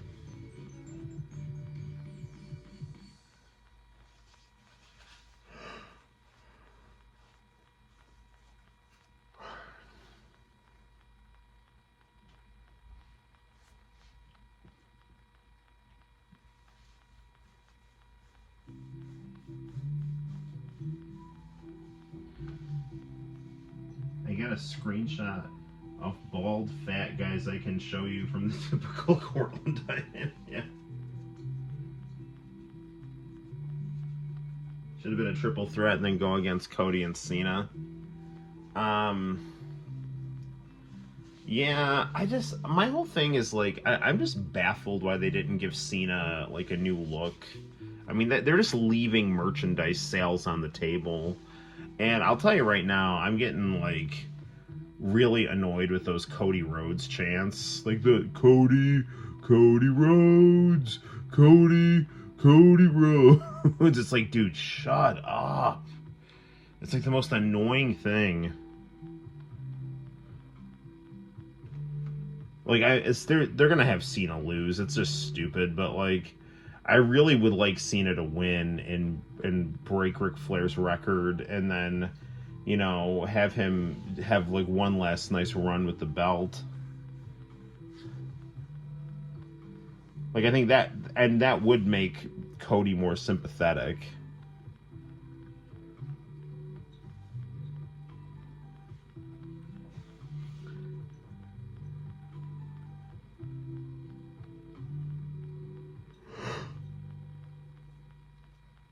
Oh, happy ending.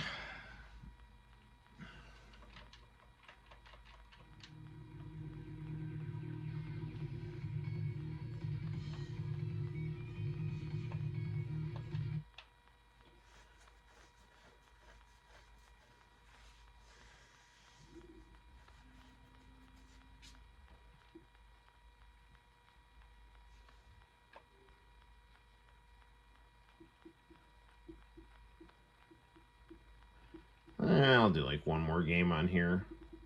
Let's do a shmup here.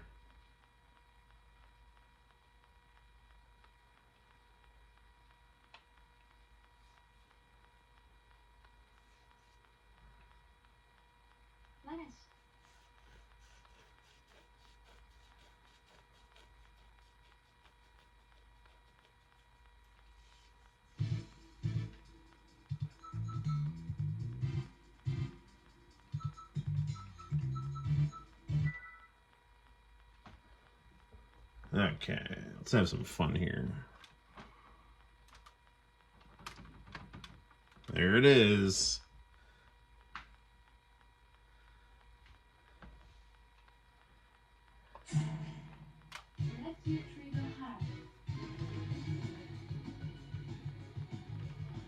This one looks good.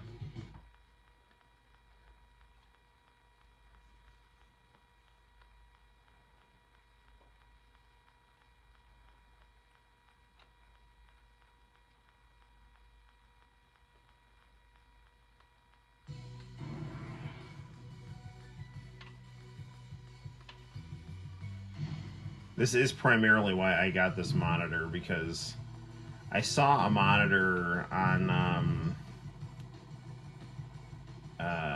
like like I think it was like Mad Little Pixels channel. It was like a Dell monitor that could twist like this. And then when I was at Cortland Reused, they saw this monitor and saw that it could do this, and I was like, this would be like really cool for shmups.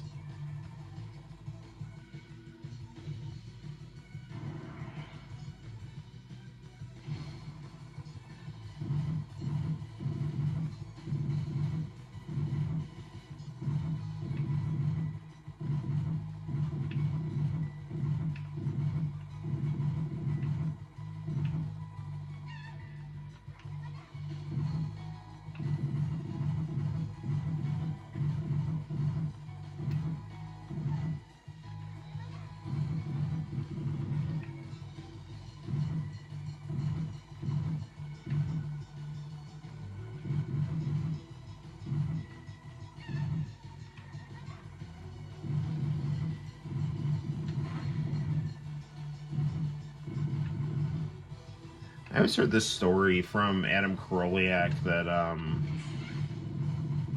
Xbox 360 was kind of popular in Japan because they did a lot of like anime games and shmups and stuff and some dating sims. And then like once the American Xbox 360 branch like found out about the type of games that were popular in Japan, they like kind of put a stop to that, you know, being like the focus of Xbox in Japan, and it really ruined the brand.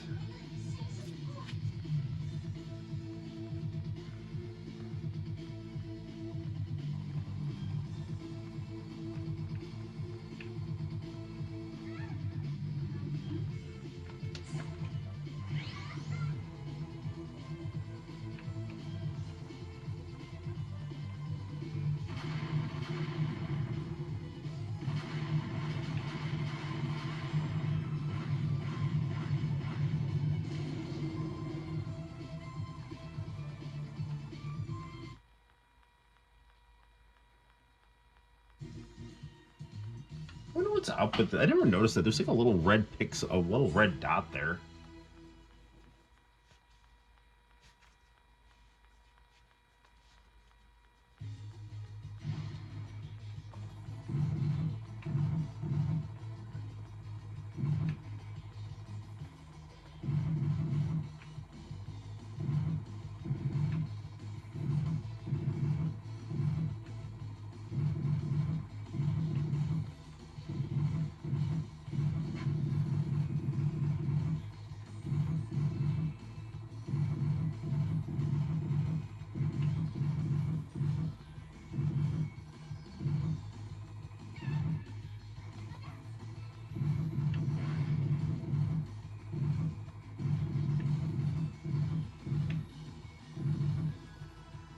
This game has also got nice music.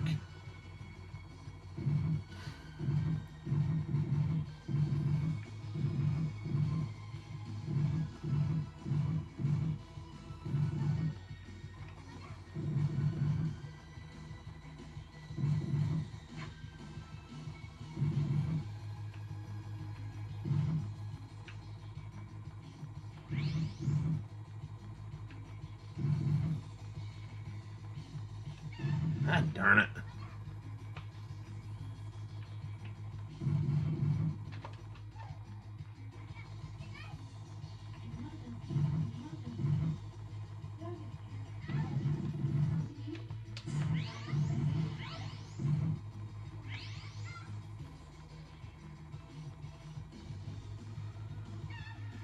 Oh, wait. Sorry, John. I didn't see your question.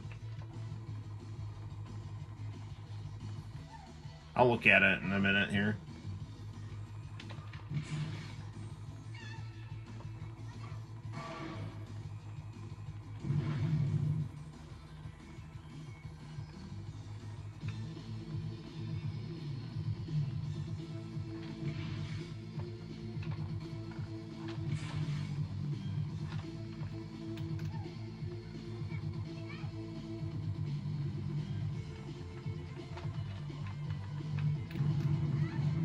I don't know how the hell I'm supposed to get around that. No, I guess I did it.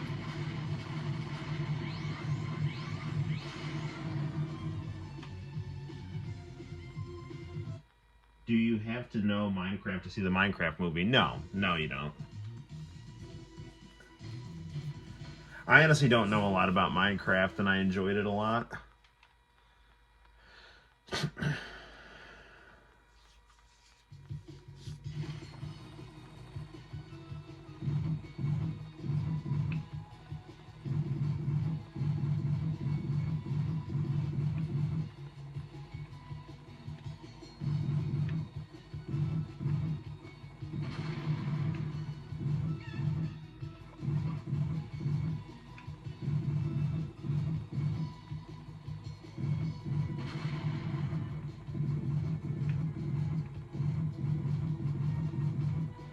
I wonder if I've got a couple shmups on here. I wonder if those also have the screen vertical option. Because some of them do and some of them don't.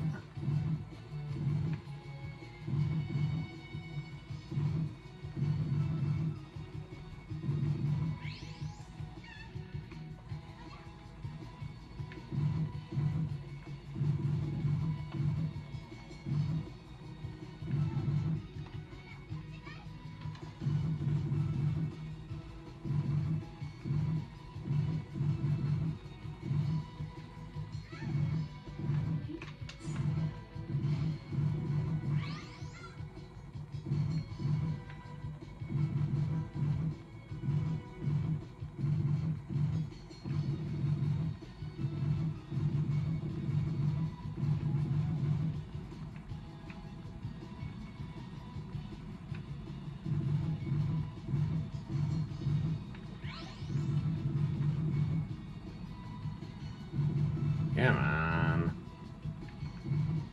I'm gonna loop through some of these here. Whoop.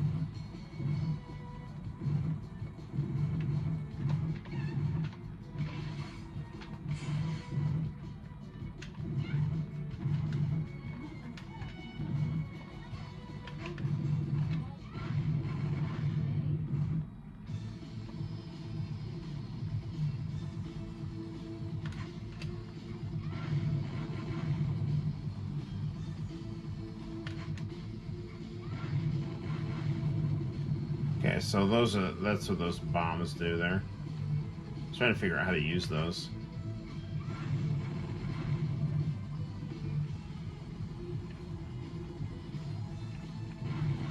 There we go.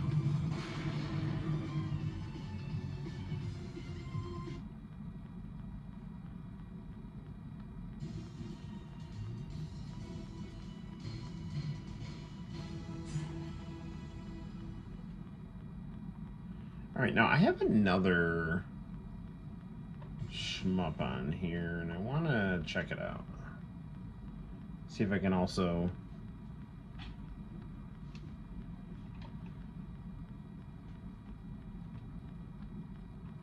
Bullet Soul. I'm pretty sure that's it there.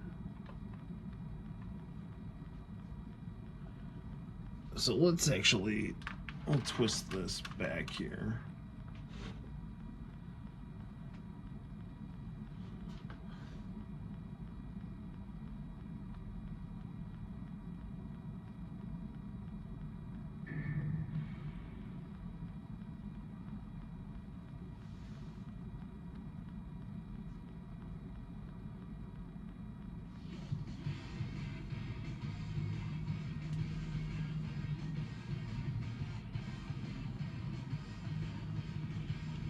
Yeah, I don't know. I think that little red dot, I wonder if like some of that, like a pixel got burned or something, and I don't remember seeing that when I first turned on the monitor. I mean, it's not a huge deal, but it's kind of a bummer. I wonder if there's any way to remedy that, or I don't know what the deal is.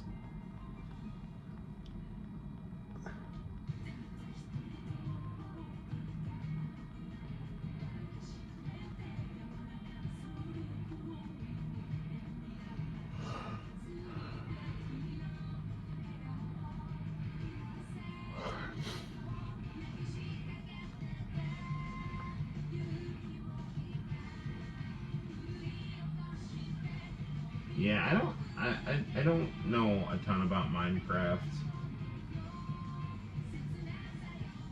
hope Cena wins.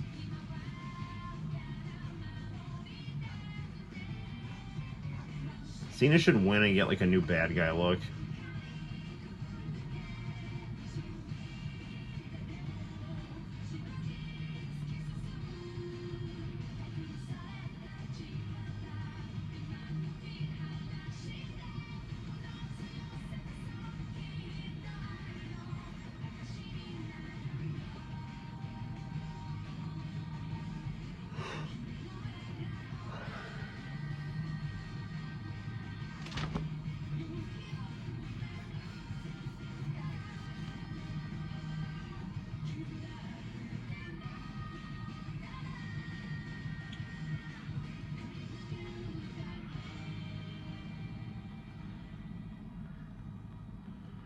Alright.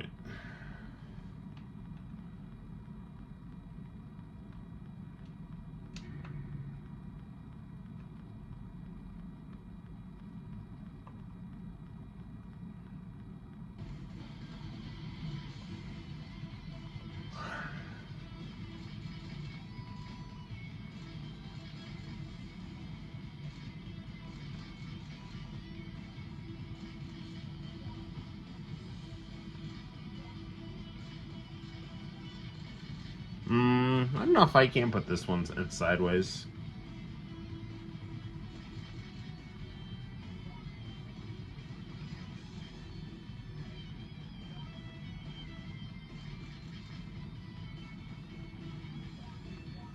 No, I can. Alright, there we go.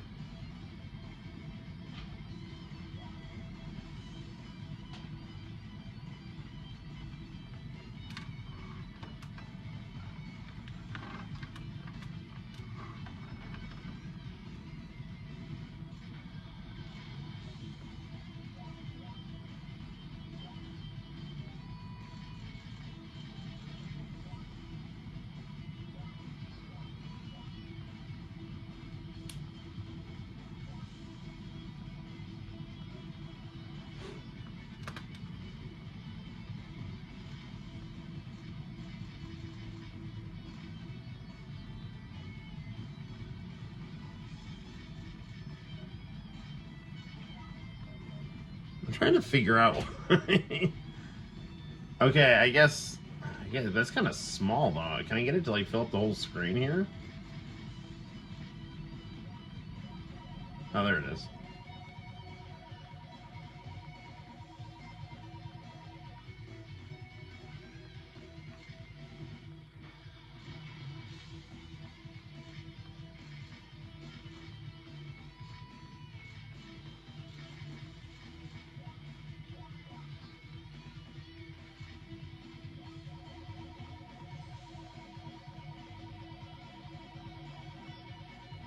Okay, yeah, there we go.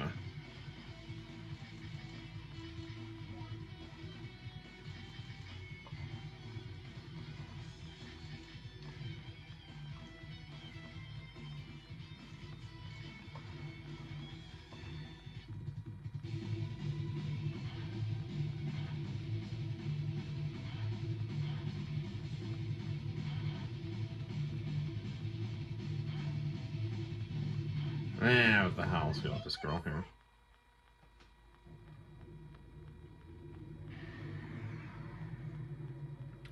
Well, my computer died, so can't see the chat right now.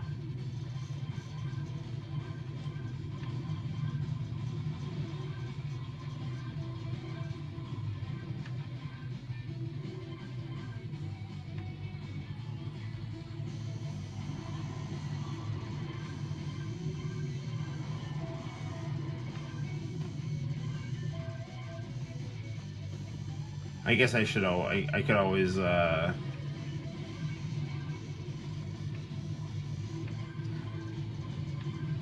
use the big TV to get YouTube on. Yeah, I gotta say, playing shmups like this is really cool.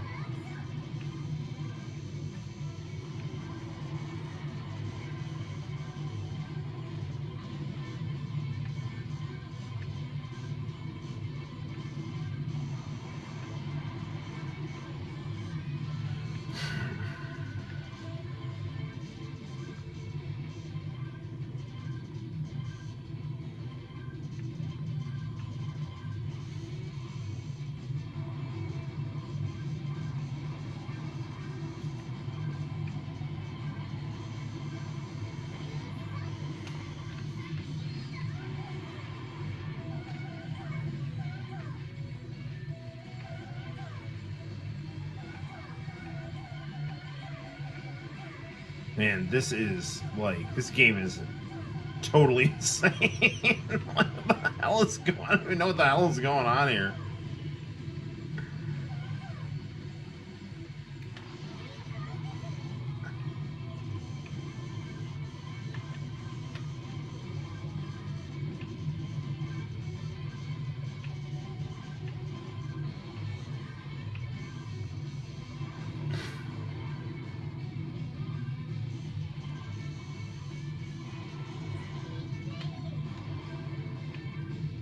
I mean, you don't, like, have to play a shmup like this, but knowing that I can, it is, like, super cool. I wonder if I can, like, turn the screen on, like, a Pac-Man game, too, because a lot of those, like, old games, like, from the 80s used this kind of screen orientation.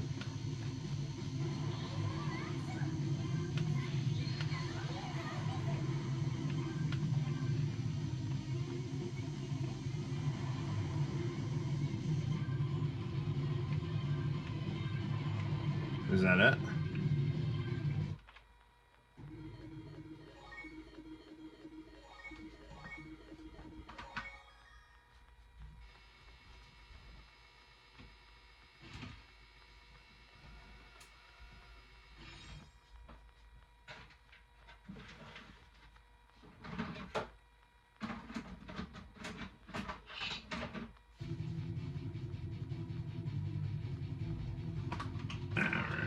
Here we go.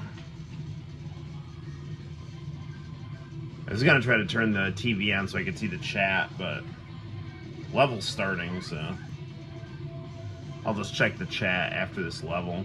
I won't play through this whole game. It's like 1:15 right now, so.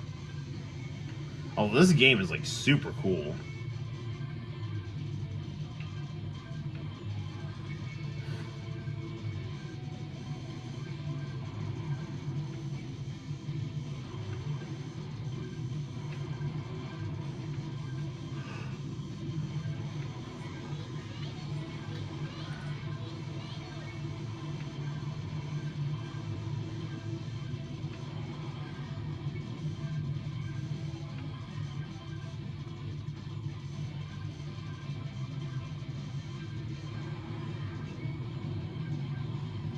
I remember hearing that, like, you know, in Japan, the Xbox 360 absorbed a lot of the Sega Saturn's fan base. And, yeah, that would make sense.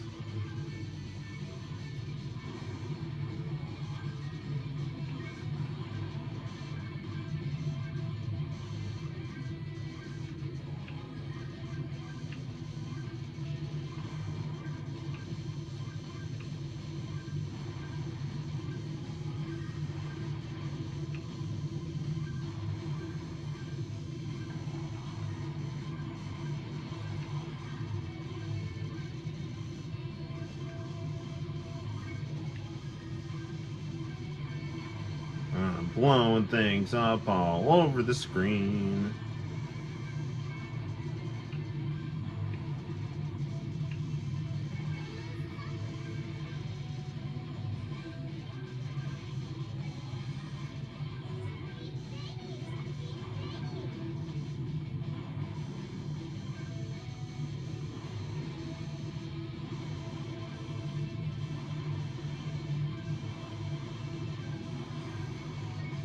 I mean, this game is just like pure energy. I mean, there's like.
Come on. Almost there.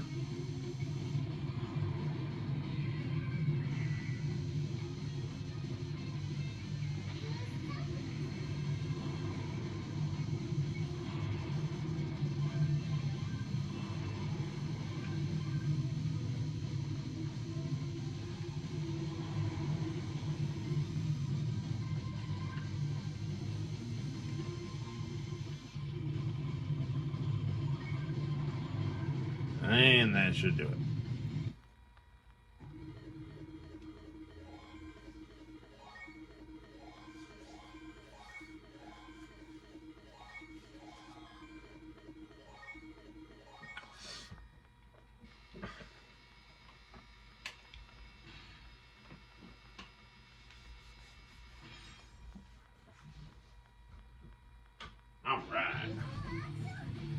Alright, I think that's going to do it for the Xbox 360 for right now. So, but yeah, it's pretty cool. So, you know, it's a nifty monitor. I am concerned a little bit about that red dot, but I'm not seeing it right now. So maybe it's just something on the Xbox 360. So I don't know, but so we'll twist the monitor back. So now we're back into the normal format here. So it's let's see, it's 119. So oh, let's check out. I guess we'll fire on the VCR kind of just real quick and see what we have here in our little international channel tape section here. So we'll move this here. Oh, my mouse fell here.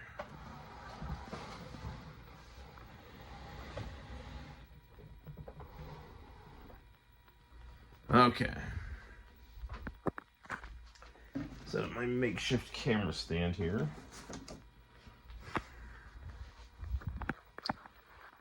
Alright, that should do it. Okay, so Macintosh, Beta, He-Man. Okay, there we go. That's my camera stand. Come on. Okay.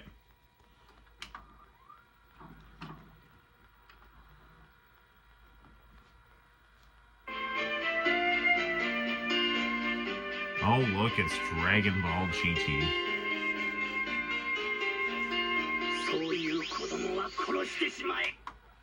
Alright.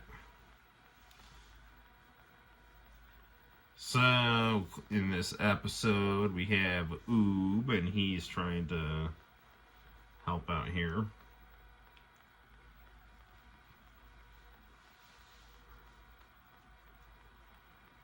Maybe it was such a weird story arc. I mean, it was kind of, in some sense, a return to form for GT, because it was more of a Dragon Ball Z style storyline, but... Ooh, commercials.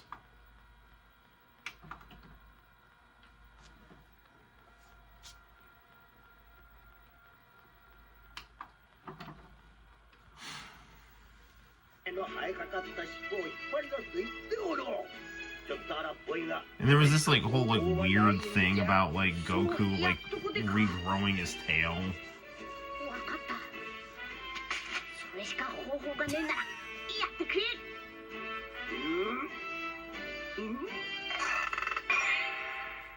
Picture yourself making an international phone call, not watching the clock, and not paying a single cent for the call. Enter the International Channel $1,000 calling card sweepstakes. You can win $100, $500, or even the grand prize, $1,000 StarTech calling card. It's easy to win. Right now, I have my Famicom, my PC Engine, and my NES top loader all hooked up to this monitor here, this TV. I heard about Vonage on the radio. The one flat... Vonage commercials weren't that interesting.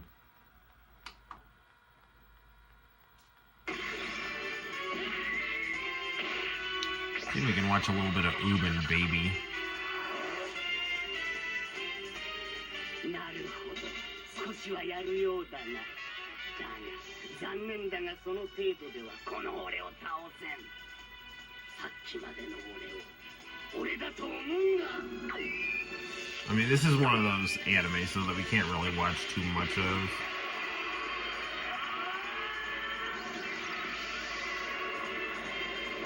We'll just see who wins this energy battle here.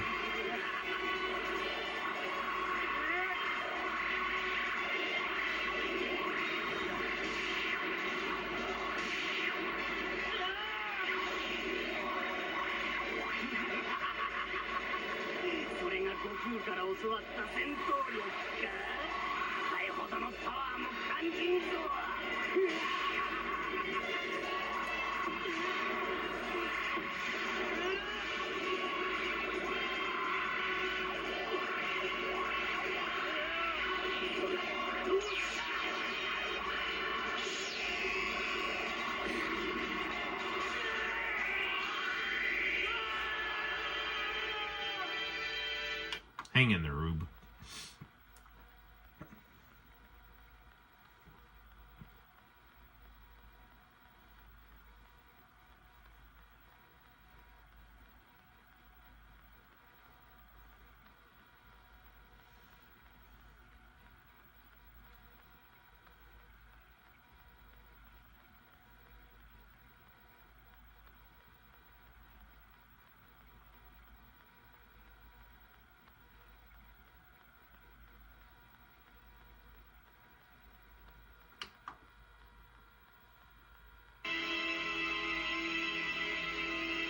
So Goku's pooping. There's the new powered up Oob. And here's this really cool commercial here. From your information and entertainment, and high-speed cable internet delivers. Your cable company brings you the ultimate in high-speed internet service, many times faster than standard dial-up internet service. The same cable that connects your home to the best in television gives you instant access to the best of the World Wide Web. And right now, some cable companies are offering special incentives to international channel viewers. And it's a great time to get connected. Please, God, give us back the international channel. We'll trade you all our streaming TV. Yeah, I would take that deal. International channel viewers know there's more to the world than what we see on the 6 o'clock news. High-speed cable internet takes you to every corner of the globe in a flash. Go around the world in seconds using the internet connection that's always on, and brings you the world in a way that an ordinary telephone connection just can't deliver. You demand the highest standards in television programming, and International Channel is your source. You should expect the same first-class quality from your internet provider as well. Your friends at International Channel recommend high-speed cable internet because you'll be able to enjoy real-time CD quality music on your computer, streaming video, and internet access from almost any room in the house. And family members can use the phone even while you're on the computer. Keep in touch with your local community and those places you care about around the globe. High-speed cable internet keeps you connected to the world we live in. And for a limited time, some local cable companies are making special offers to International Channel viewers.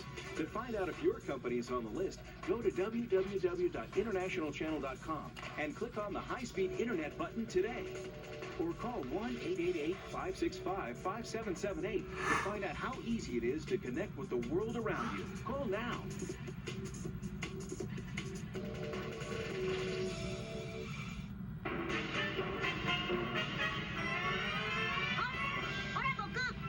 ベビーとウーブが戦ってんだ。ほらもうグズグズしてらんねえ。早いとこ尻尾を引っ張り出さねえと。覚悟しろベビー。ウーとウーブの合体したパワーを見せてやる。次回ドラゴンボール GT クライベビー新生ウーブ必殺光線。ウーブ、オラが行くまで頑張ってくれ。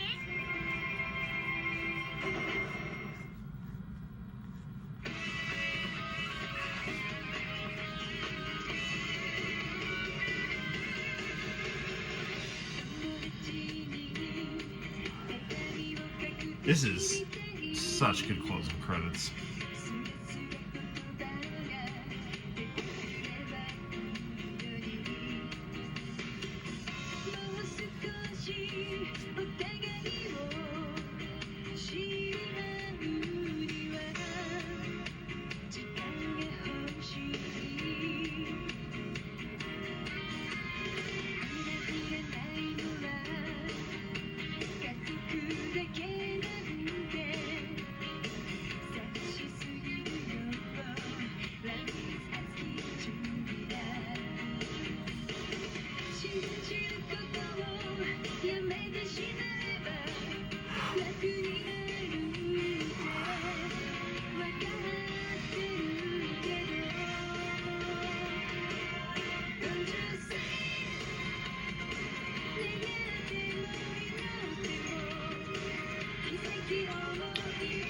I always liked Vegeta's character design in GT, both the mustache one and then also that kind of Guile style hair he had.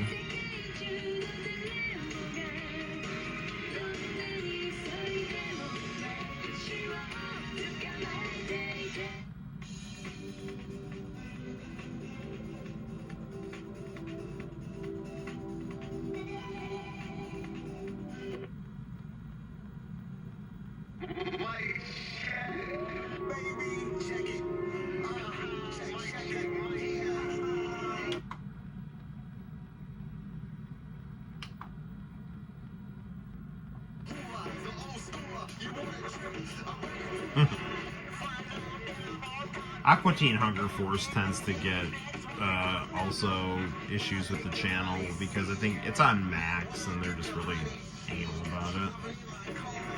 But we should be able to at least watch a little bit of the opening here.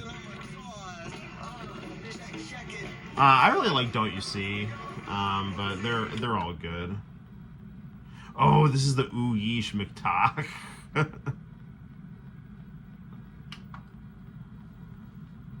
That's what this is. Superior galactic grandma after eating a block of cheese, smoking 3 packs of cigarettes, and drinking a quart of milk. Disgusting, that's the word. Well, I invented it and I can call it what I want. Fine day. Good luck with the casual sex. I mean it. No, because you won't get it. Not with that name. Anyway, go on. I'm sorry to interrupt. Meatwad, what do you think?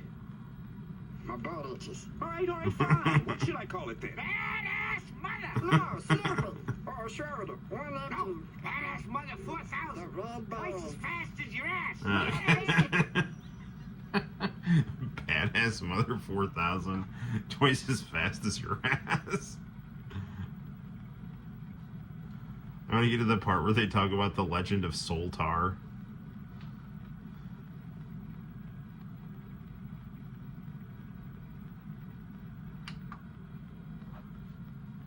To die. Damn it. I suppose I could hook you up with a few games. Games good. Sounds very good. Here you go. The ultimate action fighting game. Soltar. No. Solitaire. Look at the jack. See the jack there? When you do something good, he winks at you. He looked dumb with curly mustache. Bored. Bored. Wait, chill out. Look, he shoots missiles too. See, he's a warrior. Oh, then me like better. Living clown digger. I don't think Clam Digger is. Alright, I wanted to do the commercial too. Dude, you're getting an Oogish McTalk. A reference to the Dude, You're Getting a Dell commercials. Goodbyes are so difficult sometimes. 1, 2, 1, 2.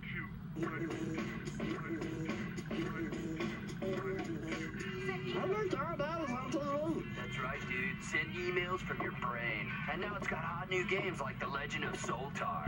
Cures all diseases, dude. I kick my zits to the curb. Dude, you're getting an Oogie McTalk. You buy, make Oog rich, rip head off. Oh, man, now that I have seen that on TV, that is the shiz night. Well, apparently, since this guy's been around for about 300 million years, he kind of beat me to the patent. Well, you made that other one. Get that one. We'll play with it. I don't know where it went. Yeah, good luck finding it. It shot a hole through my roof. Hey, guess what it bounced off of? I gotta go. And he did it.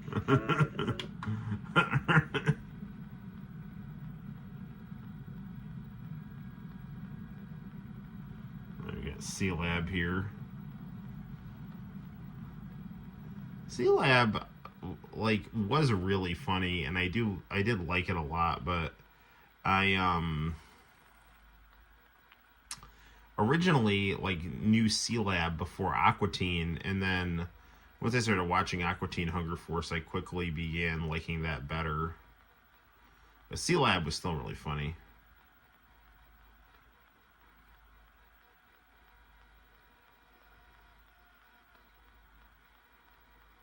I never really got into Archer, but, you know. Ooh, hey, it's, we'll close off with this. It's a Korean pop band, Noel. with their song Destiny. At 2, the law offices of Bluster and Dollar. We sue robots.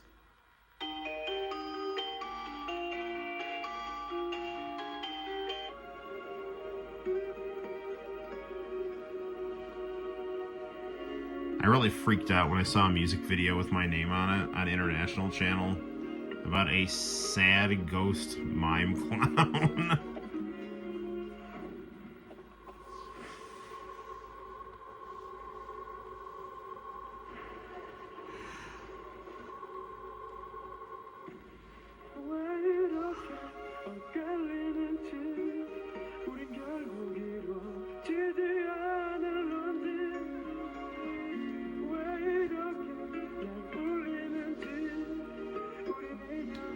I'm gonna listen to Noel on the Korean Music Countdown.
Yes, this music video is absolutely dedicated to me.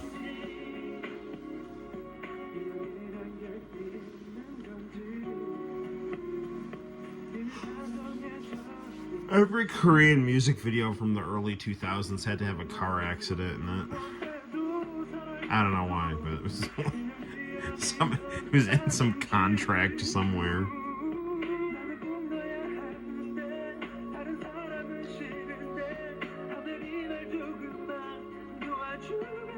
Due to interruptions in our programming source, we're airing a rerun. Your regularly scheduled program will return as soon as possible. I miss International Channel.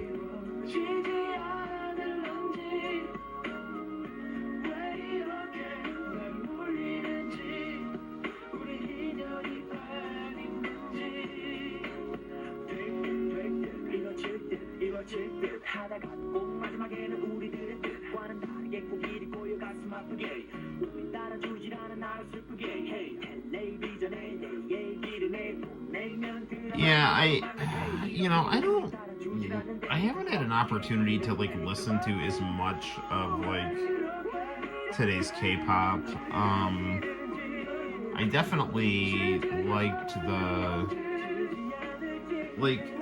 I like K-pop a lot, but I'm more of a J-pop person, so when it's more like J-pop adjacent, I like it better. And I do like these like kind of early 2000s kind of pop, these kind of like poppy R&B K-pop songs, but sometimes they were too slow. Like there was a lot of times like, you know, they'd play like really slow K-pop R&B stuff, and I was like, dude, come on, like let's pep this up a little bit here.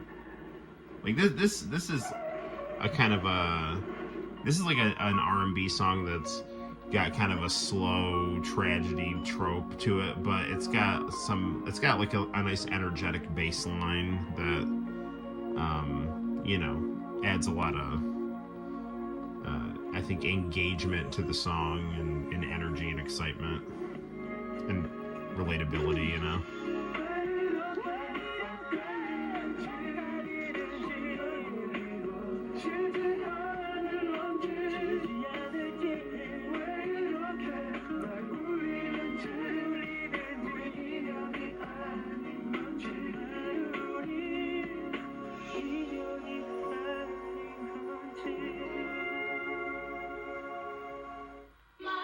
Selena, an extraordinary career.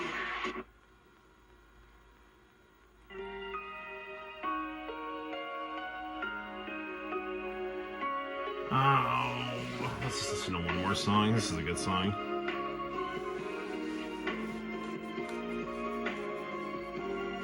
Then after this, I gotta go to bed. It's like 1:39.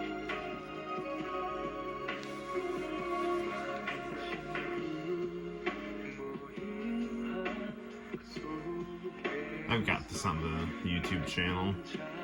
My favorite, one of my favorite videos, I can't remember the name of it, but it was like really cool. It was like there was these brothers, and one was like a cop and one was a criminal, and the cop was like, he didn't realize that the criminal he was hunting was his long lost brother, and it was just really cool.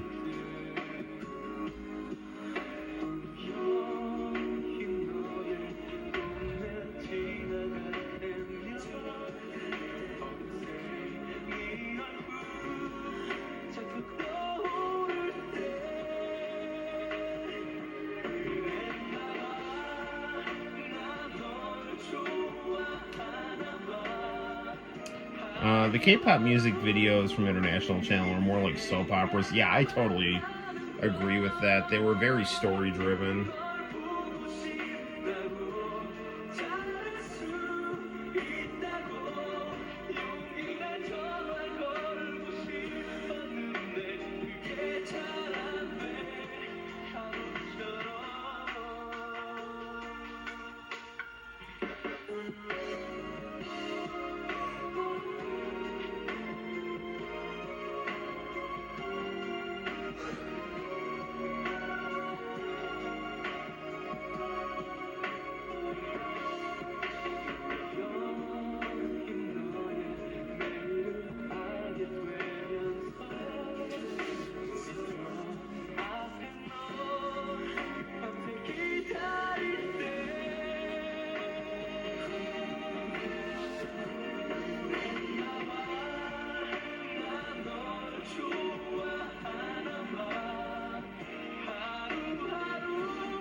I wonder what the guys from Korean Music Countdown are doing now. I wonder if they have like an online presence or I was talking to International Channel 4 Life last stream. We're talking about like Donita Rose from Money. And I actually got to chat with her on Instagram a little bit. It's actually really cool.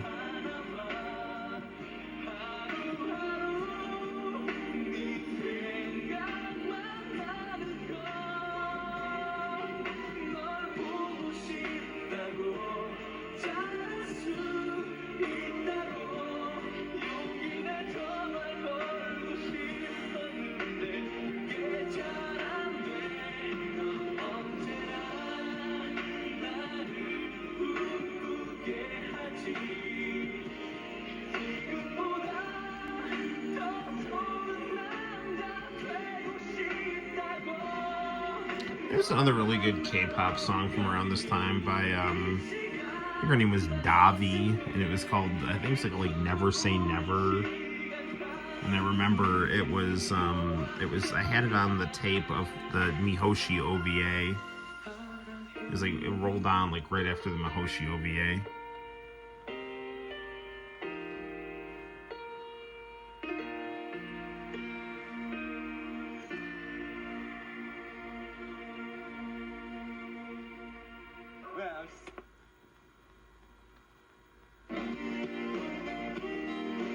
Oh man, do we watch Mr. Adjo? I can't, it's getting too late. Although I do like Mr. Adjo. Oh, that's a good song. From As One. Oh, sorry, here's my hand. Alright guys, we should probably wrap it up now. It's like 1:43.